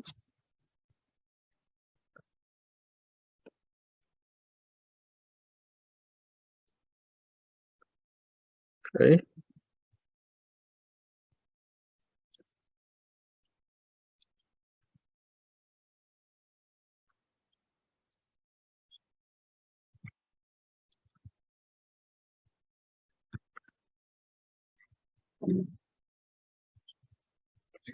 So next, we have a poster session. So so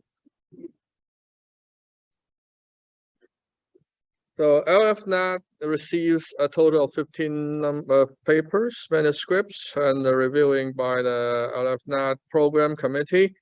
We accepted 9 of them. So we have the titles listed here. And so now we have the poster session, so a 1 hour break. So you can please go to the exhibition hall to read the posters, and we'll continue after 4:40. Okay, so.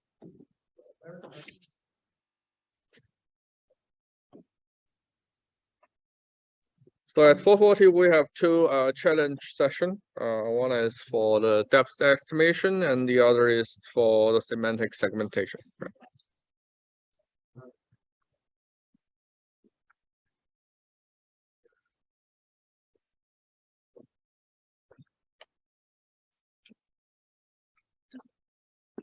Hello, people on Zoom.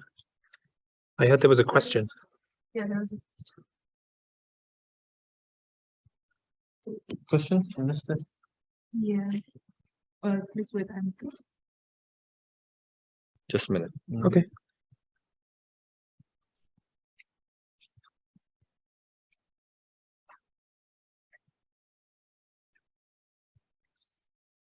Hello, Professor. I have a question. Yeah, please. Hi. I'm very interested. You propose a multi-wheel edge. Well, I want to ask, will it be helpful in solve the problem of non-limiting depth estimation? Thanks, Xinglong. Which depth estimation? Sorry. Non-limiting, like a glass or a mirror. Oh yeah, yeah.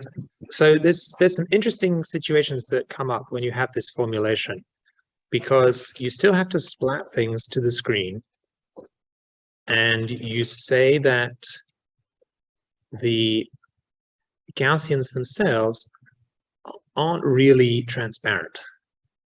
And so when you estimate glasses, you're stuck in a bit of a bad situation.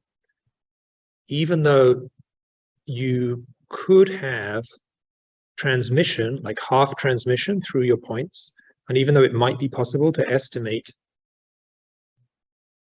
edges for both the reflection and the transmission of the glass, you're still a bit stuck when you come to the current formulation of the radiative transport that we have. Is it possible to come up with a slightly different form? Yes, probably. We can definitely do this in RGB space, and so we should be able to come up with something that works for depths as well, as long as you knew that one of those was the true surface, one of those multi-view edges was the true surface, and one of those was not.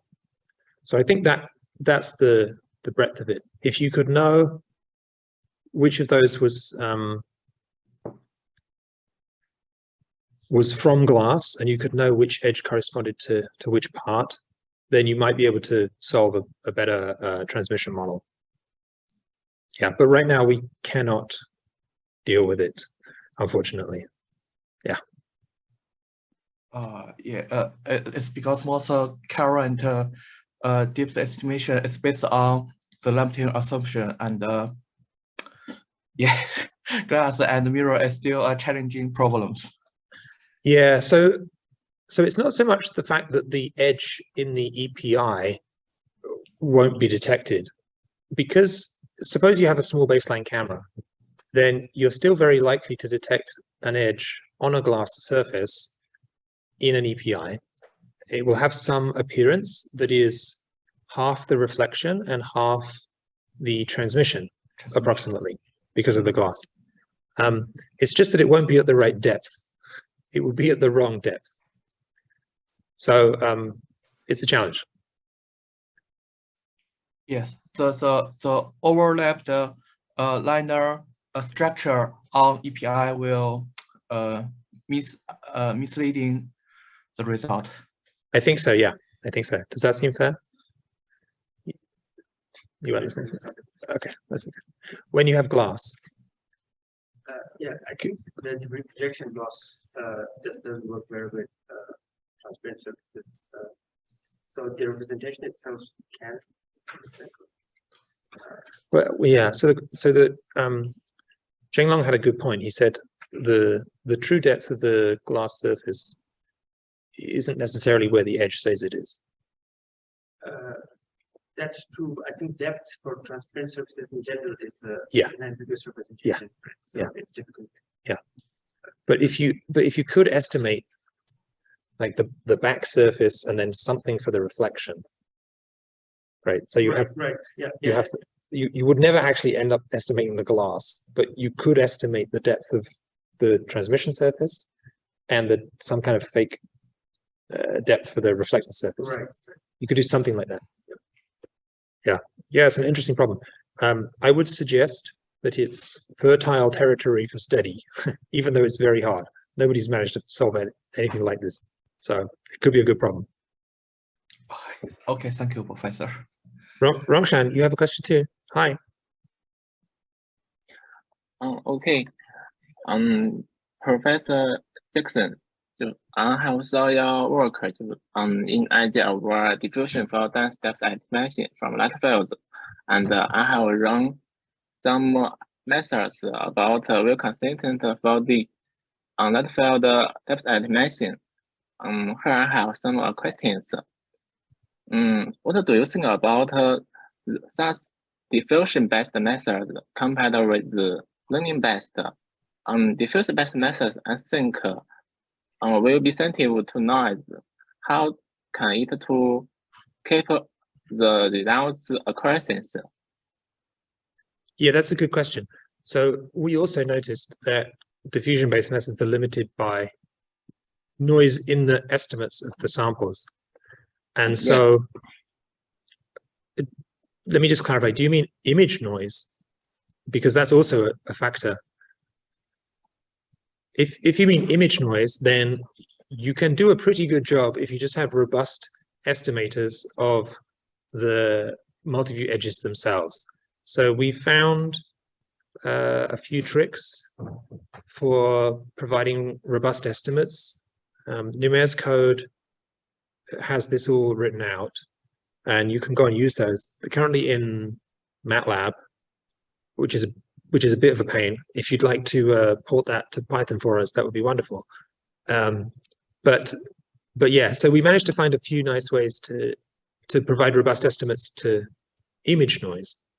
But then you still have these confounding factors about edges and the locality of edges that cause this error when you try to go and solve a diffusion problem to densify the depth samples. And that's what we fix in this project. Yeah. Oh, thanks. Yeah, you're welcome. Another question, there is something, is there any some connection with well consistent for the light field depth estimation and the idea of diffusion for dense depth estimation from light field in BMVC? Sorry, it's a little hard to hear. You're talking about the BMVC work about bidirectional diffusion? Okay, thanks.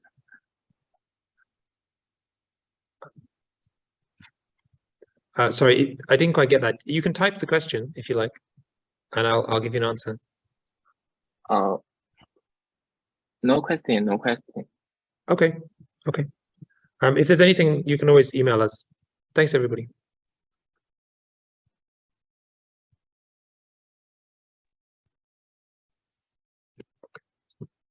Professor Tompkin.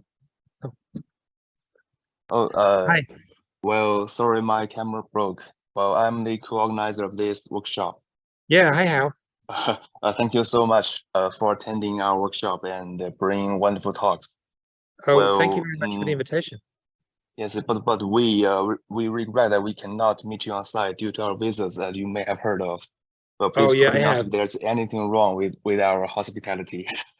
Oh, no, not at all. Not at all. I understood. Yebin emailed me a few days ago, and also like, a bunch of my co-authors and co-workshop organizers have not been able to come as well. And so I understand the difficult situation that everybody is in. And I did not for a minute think that your hospitality was not sufficient. Well, really thank you for your we sincerely hope that we can jointly contribute to the development of light field research in the future. Yeah, me too. Yeah. So maybe we should study some deep learning. Thanks again for your support. Oh, you're welcome. You're very welcome. I hope it was sufficient. Maybe in the future we can meet face to face. That sounds lovely. I would like that. Okay, I think we're gonna go and look at the posters now. So to everybody, thank you for asking questions. A pleasure to meet you, and hopefully we'll see you soon. This is my card. Thank you very much, Ray. Thank you. So that's it? Yeah. So I like your jacket. Okay, it's very nice. It's much better than mine. Okay, we're gonna say hello to all of the. Okay, so I'll leave it. Okay, thank you.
Okay, welcome back. And the last part of the workshop is a challenge discussion of LFNAT.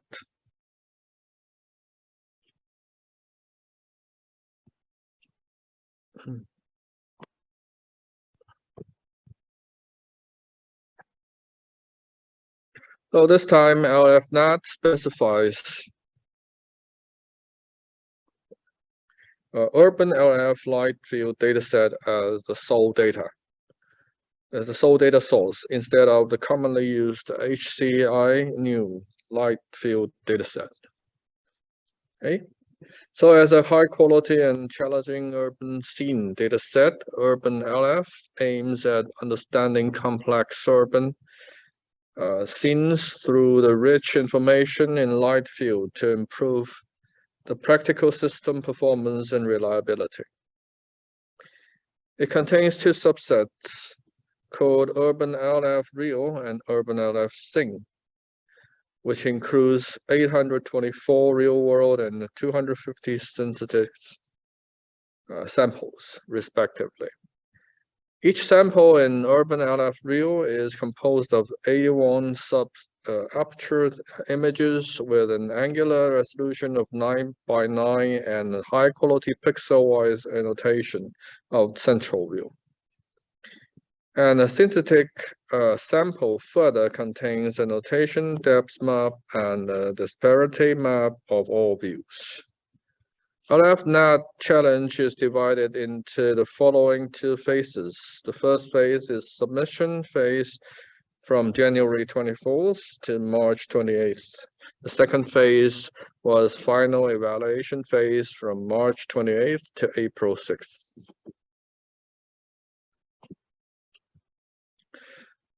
Besides, LFNAT Challenge attracted the sponsorship from Beijing Meet UN Company Limited, which is main body of Beijing High-Tech Light Field Technology Platform. It involves research projects about real 3D video acquisition and generation based on light field, high precision 3D for scanner based on spatial light modulation. Intelligent Interactive Performance Experience Hall, AI plus VR, Intelligent Virtual Reality Production Technology, Winter Olympic Sign Language, Broadcast Digital Human System, Multi-Camera Array, and Dynamic Modeling Algorithm. So first summarize light field depth estimation challenge from 75 registered participants. 7 teams successfully entered the final evaluation phase and submitted results, codes, and extended abstracts. Table reported the final ranking of the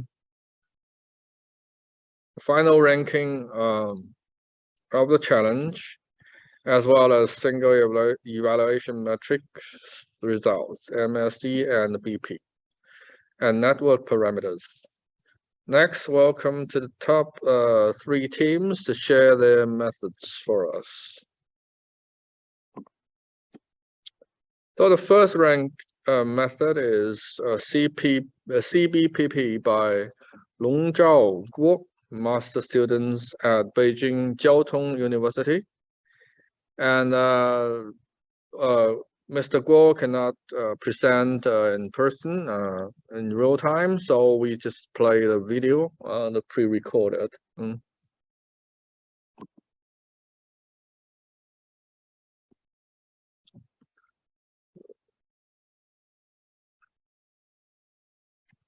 Dear respected experts and professors, greetings to all of you. I feel privileged to present our methodology to all of you at today's conference. Now let's start. Methods that generate depth maps by constructing 3D coastal volume usually perform 3D convolution operations on 3D coastal volume to obtain the probability volume. Given a certain pixel P, the probability distribution of the pixel must be centralized at one disparity level when the estimated depth value of P is correct. Conversely, If the probability of one pixel is dispersed, it suggests an inaccurate estimated depth value. As shown in Figure 1, the x-axis represents different disparity levels, and the y-axis represents probabilities.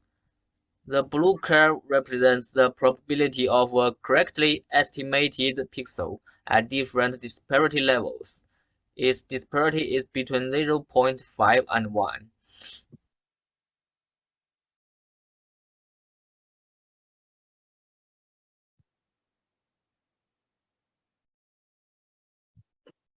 Okay, so thank you, Mr. Guo. Okay.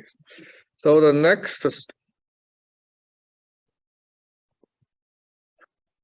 the second ranking method is LRDE by Song Chang, a PhD student at Beijing Jiao Tong University.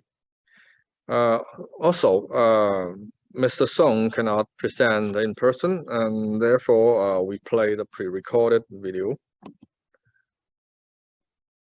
Hello everyone, my name is Chang Song. I am a PhD candidate in Beijing Jiao Tong University. The method I will be presenting today is titled Layered Refined Depth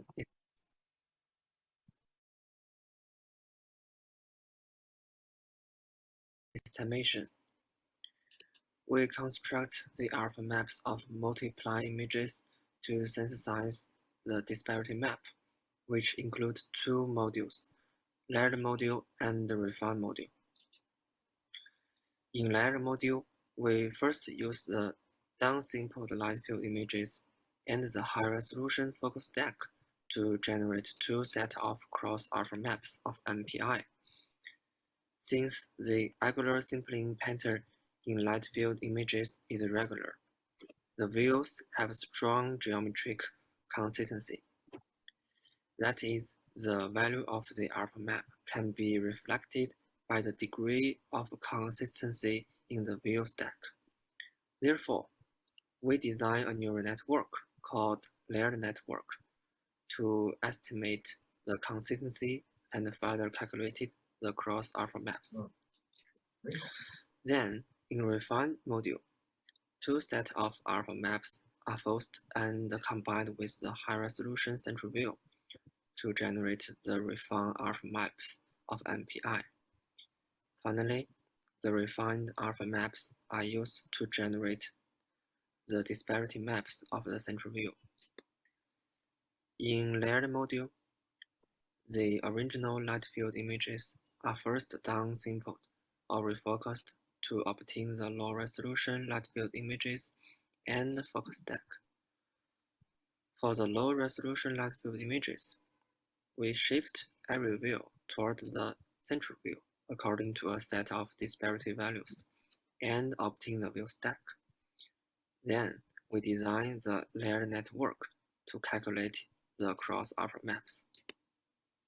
Specifically, for every view stack, we first concatenate all views in the channel dimension, then feed them into the low-resolution layered network, which has multiple cascaded 2D CNN residual blocks and a 2D deconvolutional layer with one output channel in the last. To ensure that the most appropriate alpha maps is selected, we apply the softmax normalization to generate the cross-alpha maps. Note, for every view stack, the parameters of a layered network are shared. For the focal stack, we feed it into a high-resolution layered network, which is similar to the low-resolution layered network, just replacing the 2D CNN with the 3D CNN and removing the deconvolutional layer to obtain the cross-alpha maps from the focal stack. The estimation of the two sets of cross-alpha maps has fully utilized the information of the low-resolution light field images and the high-frequency information from the focal stack. Therefore, in refined module, the two sets of cross-alpha maps and the high-resolution central view are forced to interact with high and low frequency information to refine the cross-upper maps. As shown in the figure, each cross-upper map and the high-resolution central view are fed into refined network, which follows the UNet structure. In the encoding stage of UNet, the high-resolution central view with the corresponding scale is fed to provide the high-frequency information. Note, we introduce the high-resolution central view only in the encoding stage, not in the decoding stage. On the one hand, the information of the high-resolution central view can be fully explored. On the other hand, the output is not interfered by irrelevant high-frequency information in high-resolution central view. Besides, the average pooling layer is replaced by the convolutional layer. Finally, by applying a softmax normalization, the refined alpha maps are obtained. Note, similar to layer network, the parameters of the refined network are also shared in the refinement of every alpha map. Finally, we can use the refined alpha maps and the set of disparity values to synthesize the disparity map. The experimental results are shown in the figure. It can be seen that our method produced accurate disparity map, not only in the high-frequency regions, but also in the weak and non-textual regions. Thanks for listening. Okay.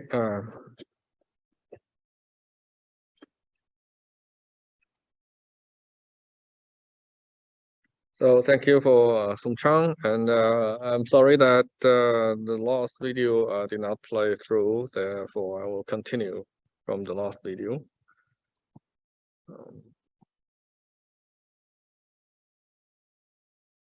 Dear respected experts and professors, greetings to all of you.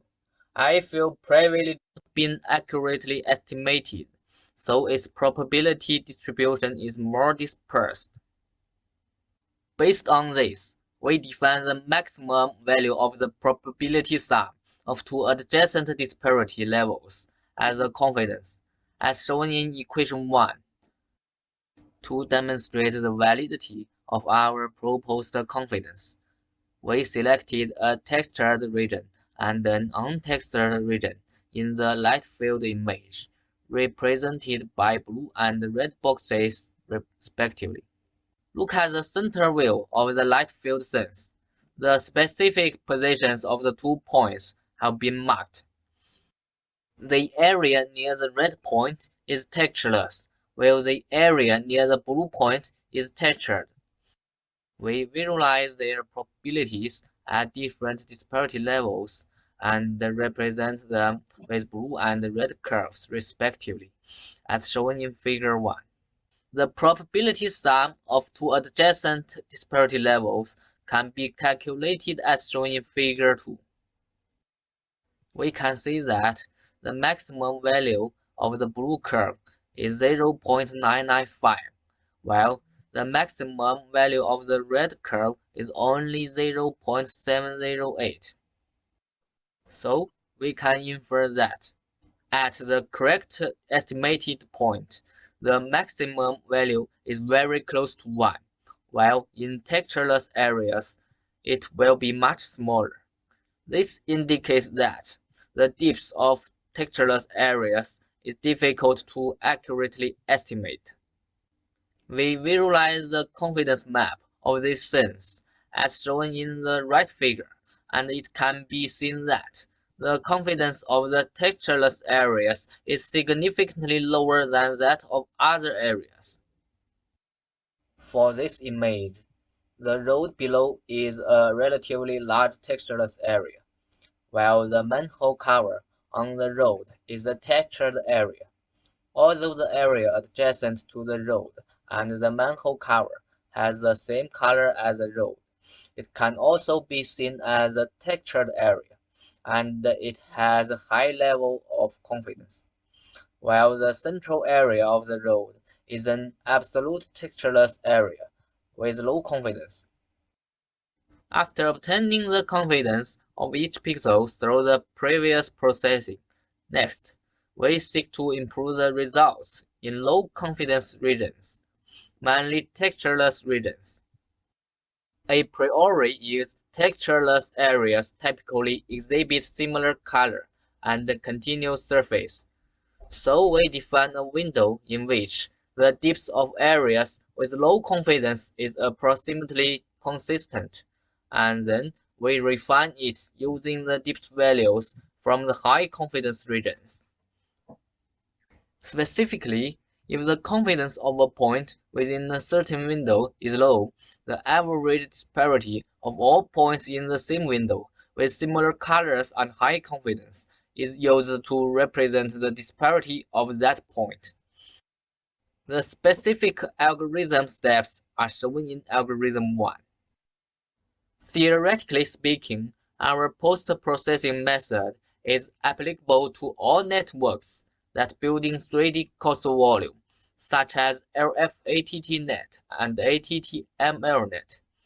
Here, we adopt the basic network shared by this method, named CVPR. We get initial disparity map and confidence map from the network, and then use our low confidence optimization algorithm to obtain the optimized disparity map. Here, we present the original center view image, confidence map, initial disparity map, and optimized disparity map.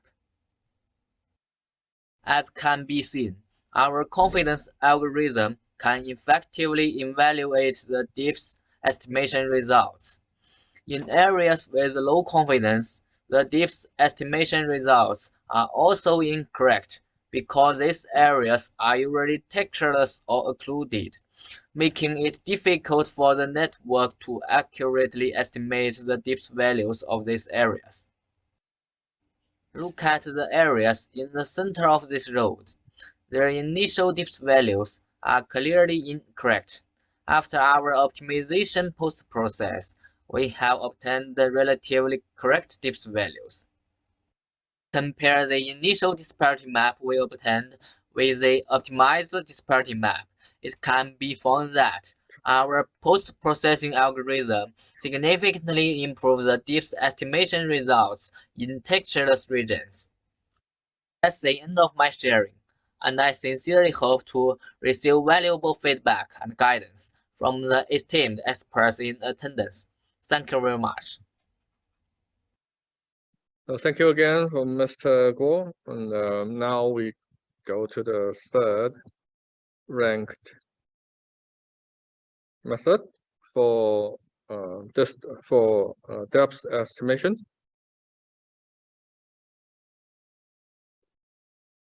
Okay, the third ranked method is LFNAT by Wentao Chao, PhD student at Beijing Normal University. So welcome Wentao Chao to share his screen.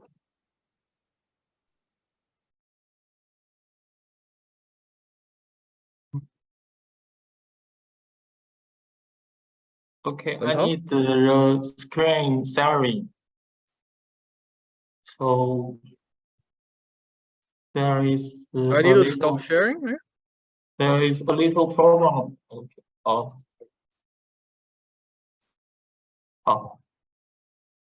Okay. Oh, okay. Hello everyone. I'm very honored to be able to participate in light field depth estimation challenge. CVPR workshop on 4D light field. I'd like to start by introducing myself. My name is Wentao Chao, a PhD candidate at the School of Artificial Intelligence of Beijing Normal University.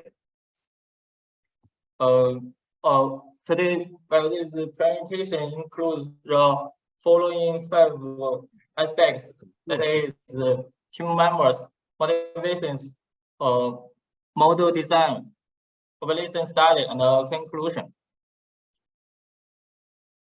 So our team name is BNU AI. Wait a minute, Wen Tao. So I'm haven't switched the screen for you. Oh, sorry. I cheated. Just wait.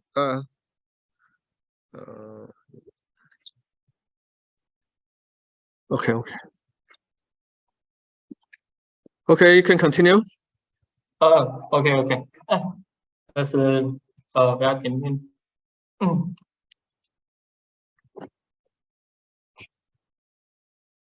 Is there abnormal?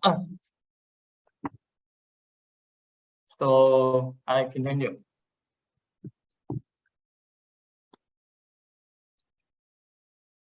Okay, just go on. Okay. Our team name is BNU AI TRY, and team members include 4 people, where they are coming from Beijing Normal University and Toronto Metropolitan University, respectively. Urban LF data site has 230 synthetic net field samples, including 170 training, 30 validation, and 30 test samples for this challenge. We first analyze the characteristics of the data set and found that there are 2 main problems. The first is that the design of net field is very narrow, only ranging from minus 0.6 to 1.5. And another challenge is this site has a great number of textureless regions with large area, as shown in the red box. So to solve these challenges, we propose corresponding solutions. Generally speaking, we construct sub-pixel cost volume to elevate the problem of narrow baselines, and by learning context information, we estimate the depth of textureless regions below and will detail the specific implementation of these 2 solutions.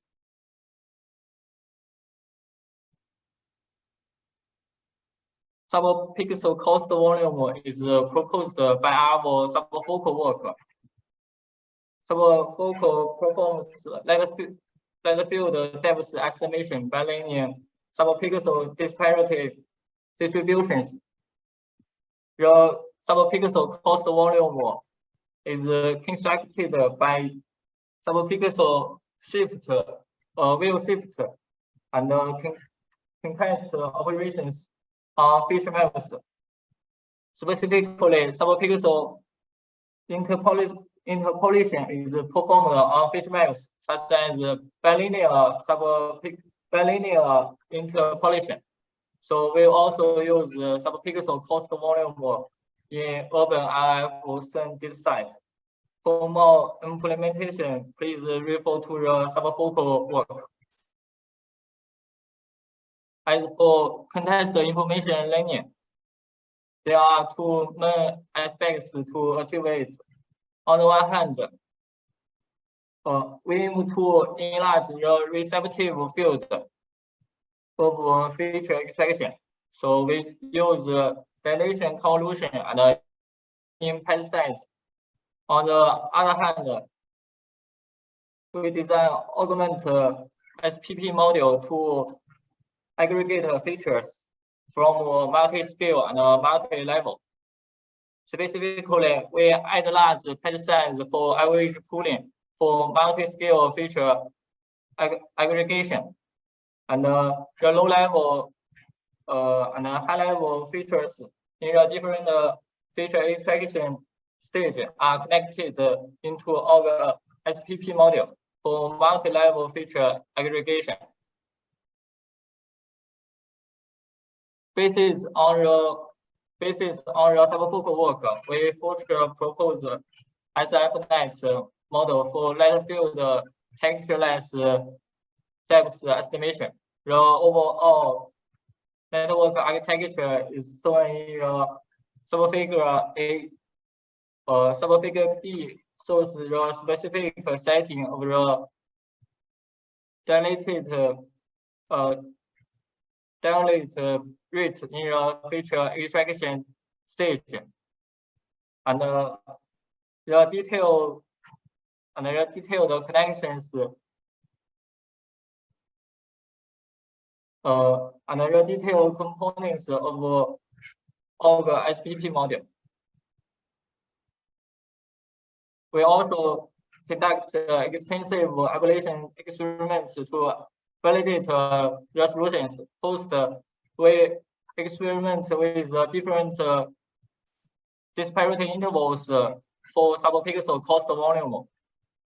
The specific experimental setup is shown in the test.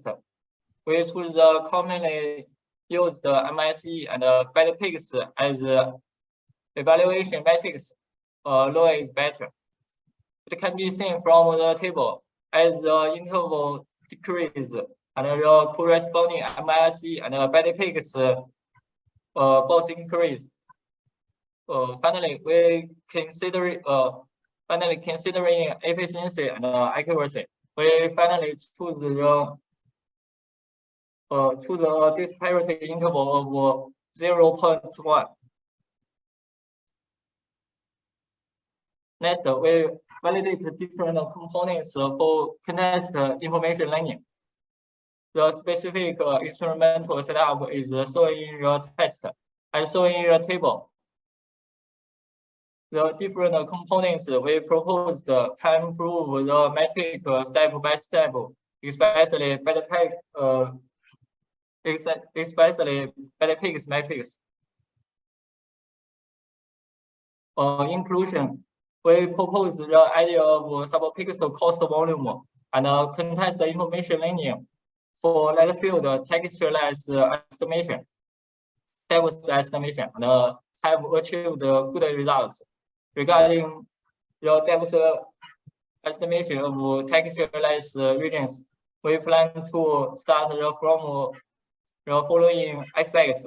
Firstly, we can further expand the receptive field of feature extraction, such as we can fuse the results of molecular depth estimation results. Secondly, we can also design a post-processing step that by diffusing the depth of texture regions to textureless regions. Finally, we can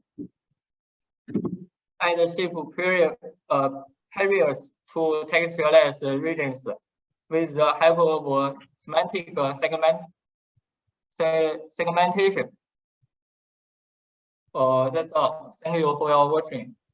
If you have any questions, please contact me by email. Thank you very much. Thank you, Mr. Chow. So any questions? Okay.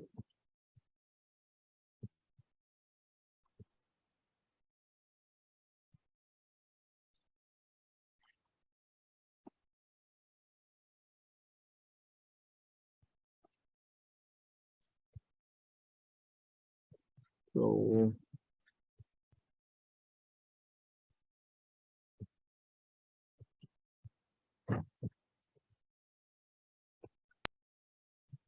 we continue our session. No more questions. So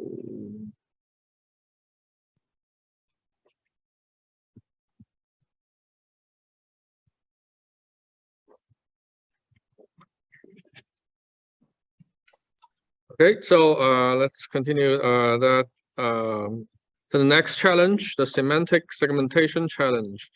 From 38 registered participants, 5 teams successfully entered in the final evaluation phase and submitted results, codes, and extended abstracts. So the table reports the final ranking.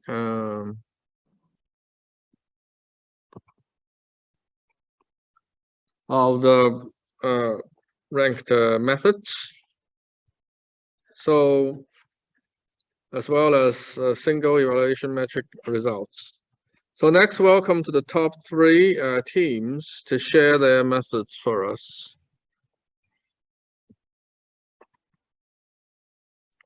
So the first ranked method is LFNAT by Cong Ruixuan, and a PhD student at Beihang University. So please welcome. So,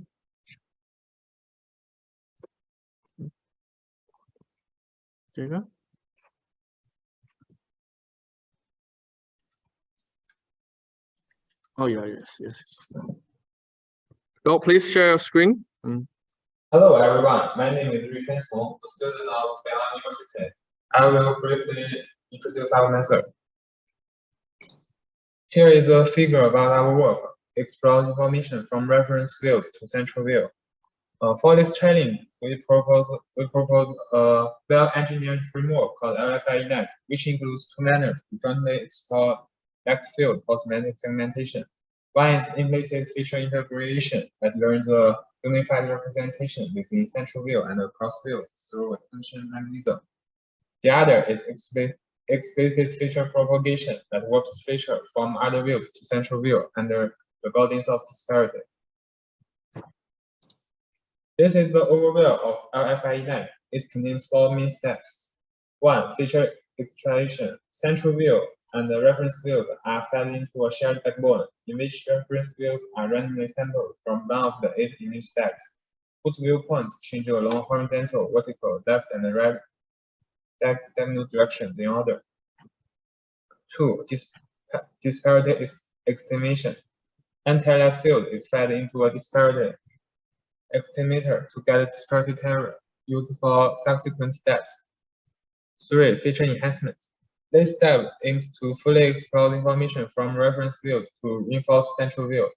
We propose 2 approaches called implicit feature integration and explicit feature propagation to supplement central view. 4. Feature fusion and decoding. Finally, the enhanced feature of 2 branches are aggregated and fed to a decoder to get final segmentation result. Here we describe the implicit feature integration in detail. Attention mechanism is a valid means to implicit retrieve information by mapping a query and a set of key value pairs.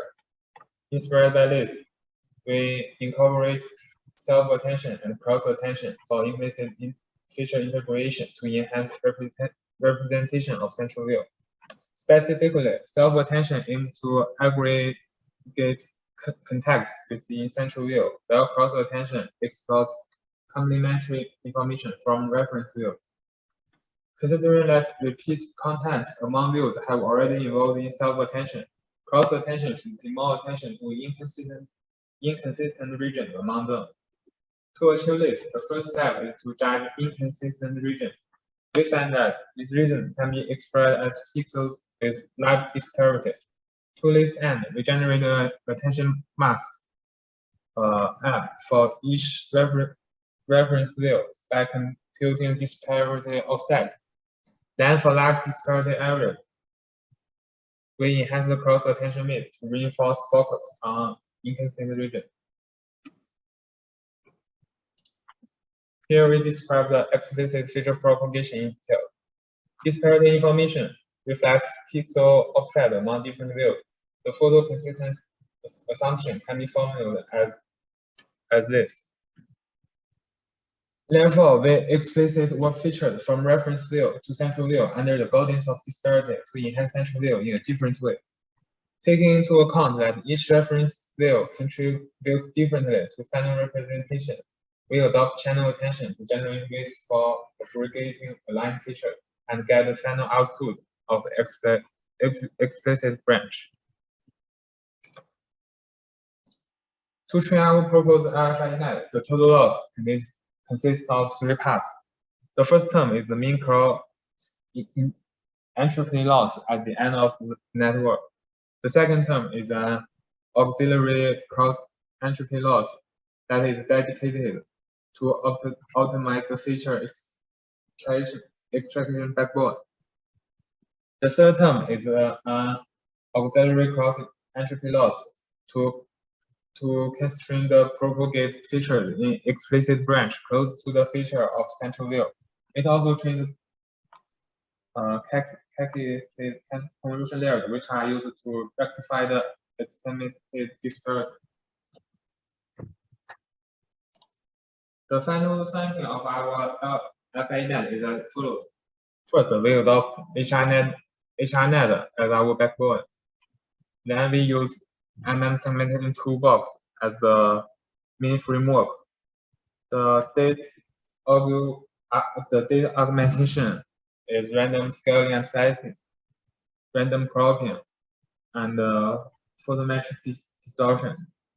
The testing we reset the input image with the scaling factor symbol uniformly from 0.75 to 1.5. We also horizontally flip the input image randomly. We also use stack inference test. Thanks for listening. Okay, thank you, Mr. Song. So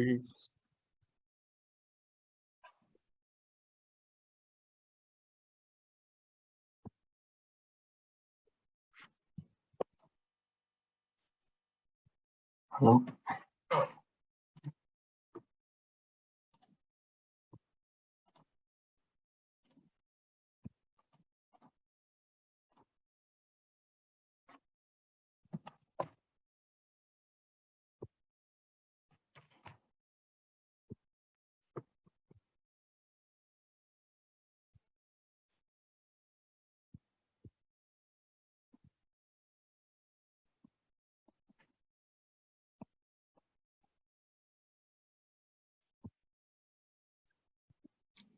Hello, everyone. Can you hear me? oh, the next one, the second rank method is VIT adapter by Ruifeng Yuan, algorithm researcher at Lenovo Research PCIe Lab. Please welcome Ruifeng Yuan. Please share your screen. Thank you. Hi, everyone. Thank you for coming to this talk. My name is, could you see my presentation?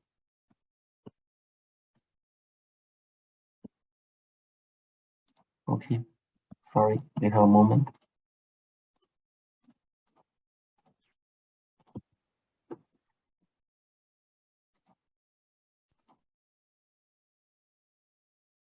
Yes. Yes.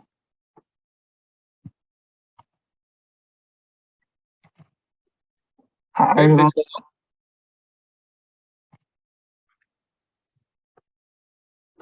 Yeah, could you see me presentation? Yes. Okay. Yes. Okay. Go on. Everyone. Yeah, my name is Ruifeng Yuan. I come from Lenovo Research PCIe Lab. My team member including Chang Wang, Le Yidong, Yiqiang, Yan, and Zhepeng Wang. Yeah, it's my pleasure to do this talk. The purpose of competition is to segment real-life field images and semantic life field images to obtain semantic segmented labels. Urban LF is the first large-scale light field dataset that covers various urban senses. We recognize the training and testing structure by merging the training and validation sets of urban real and urban semantic respective. In the training process, we performed random scaling for each image with a scaling rate, and at different training epochs, the set of image is random, and a random flip was performed with a half probability.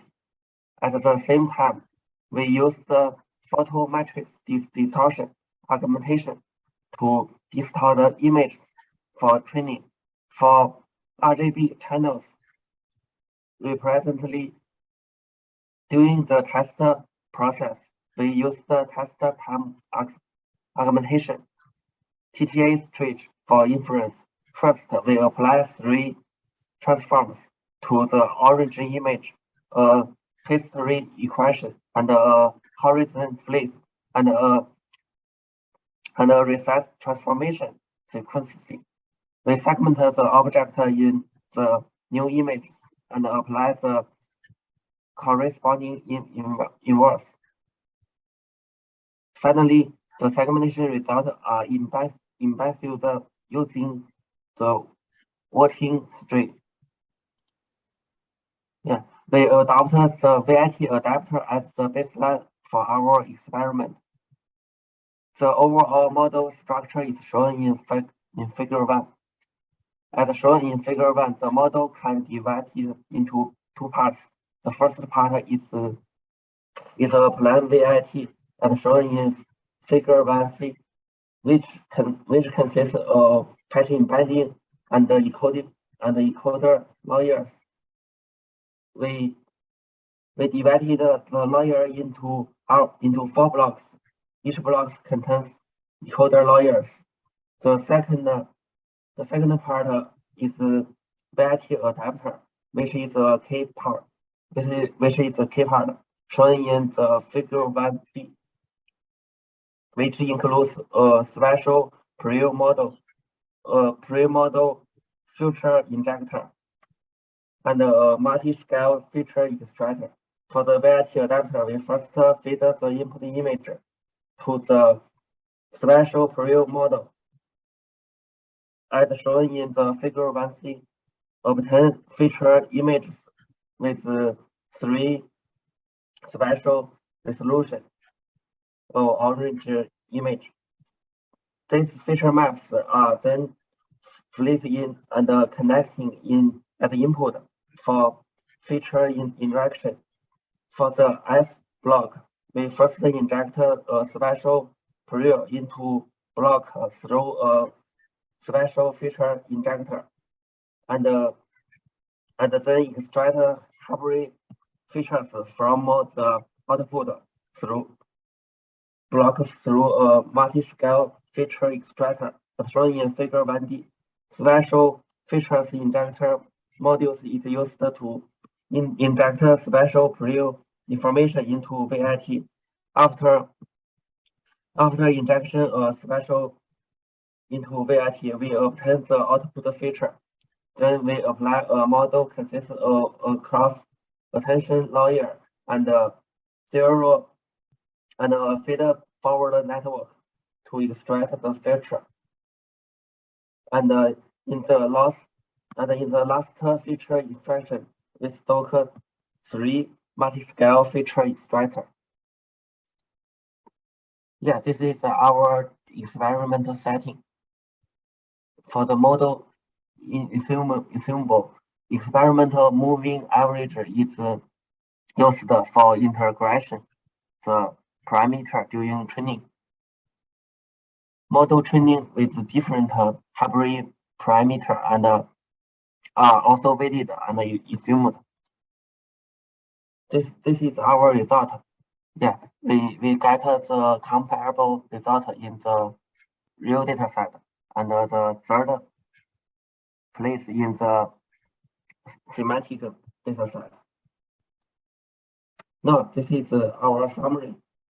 All instruct about. Our model can be divided to 2 parts. The first part is VIT that consists of patch embedding, followed by transformer encoder layers. The second part is the proposed, which contains a special pre-model to capture special features from the input image, a special feature injector to inject special pre into the VIT, and a multi-scale feature extractor to extract hybrid features from the single scale feature of VIT. Yeah, this is the major reference. Thank you for your attention. That's all.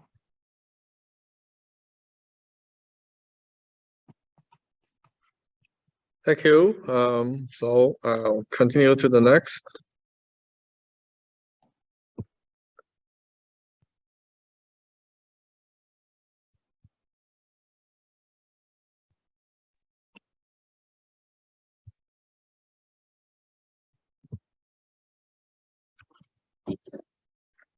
So the third ranked method for semantic segmentation challenge is the LFNAT by Yiming Li. So a master student at Beihang University. So welcome to Yiming Li. Thanks. Okay, so let me stop sharing then. Yeah. Okay, so you can share your screen.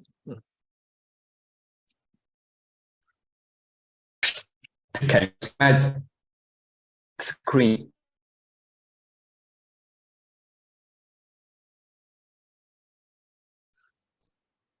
Okay, very well. Hello, everybody. I am very honored to have this chance to share our idea about the light-field image semantic segmentation. Our paper title is Multi-View Information Guidance for Light-Field Image Segmentation. At first, I'd like to introduce our motivation for why take the light-field semantic segmentation instead of the traditional image semantic segmentation. As we all know, single image semantic segmentation can only use the RGB information of itself. It appears poor performance when the occlusion and similar color interference occur and has difficulty exploiting the rich skin information.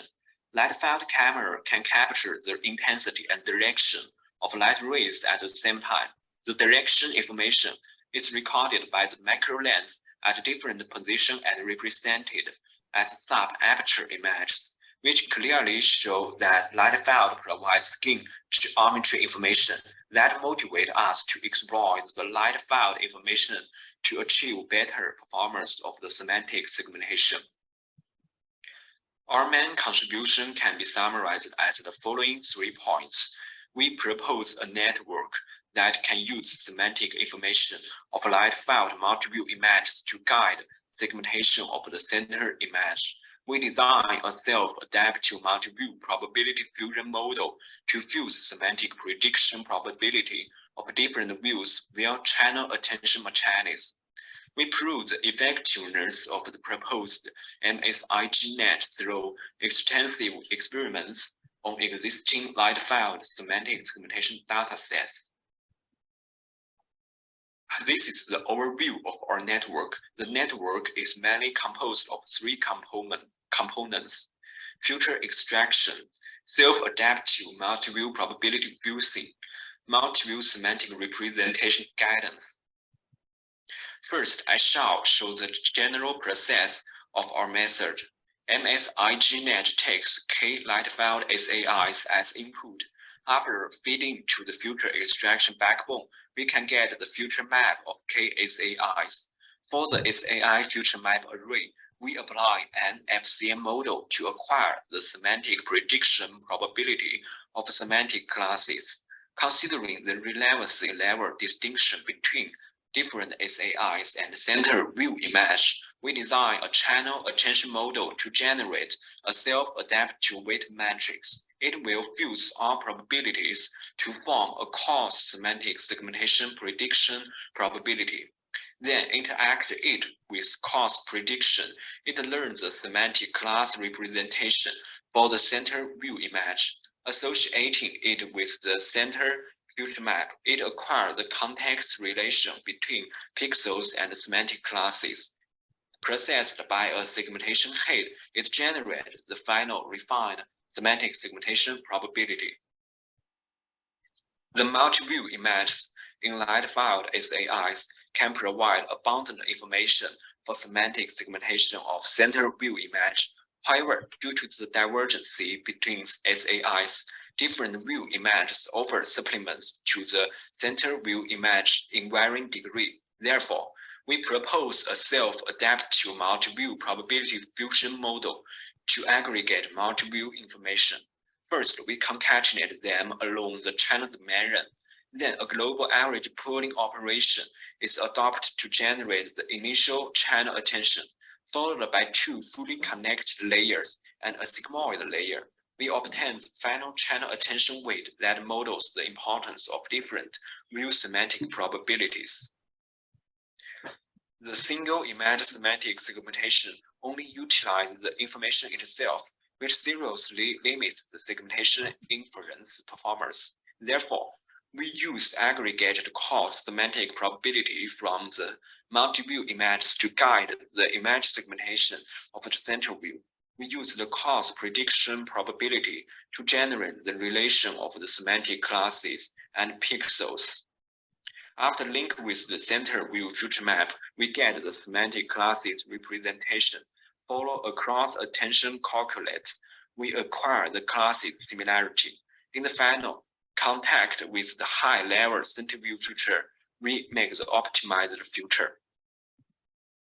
For the experimental part, we choose the LFNAT and the ResNet as our backbone. Our experiments are based on the MM segmentation framework on the urban LF dataset.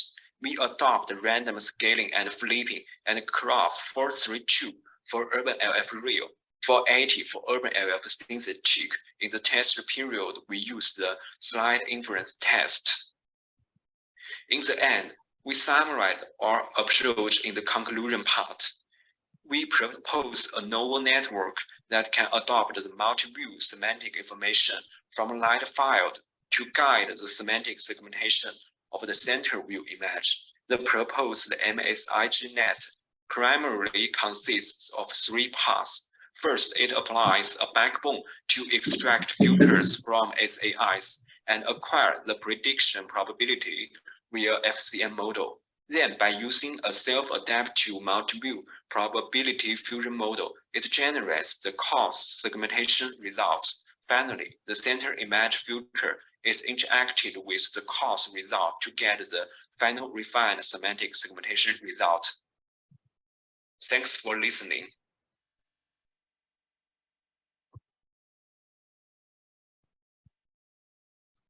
Okay, so thank you.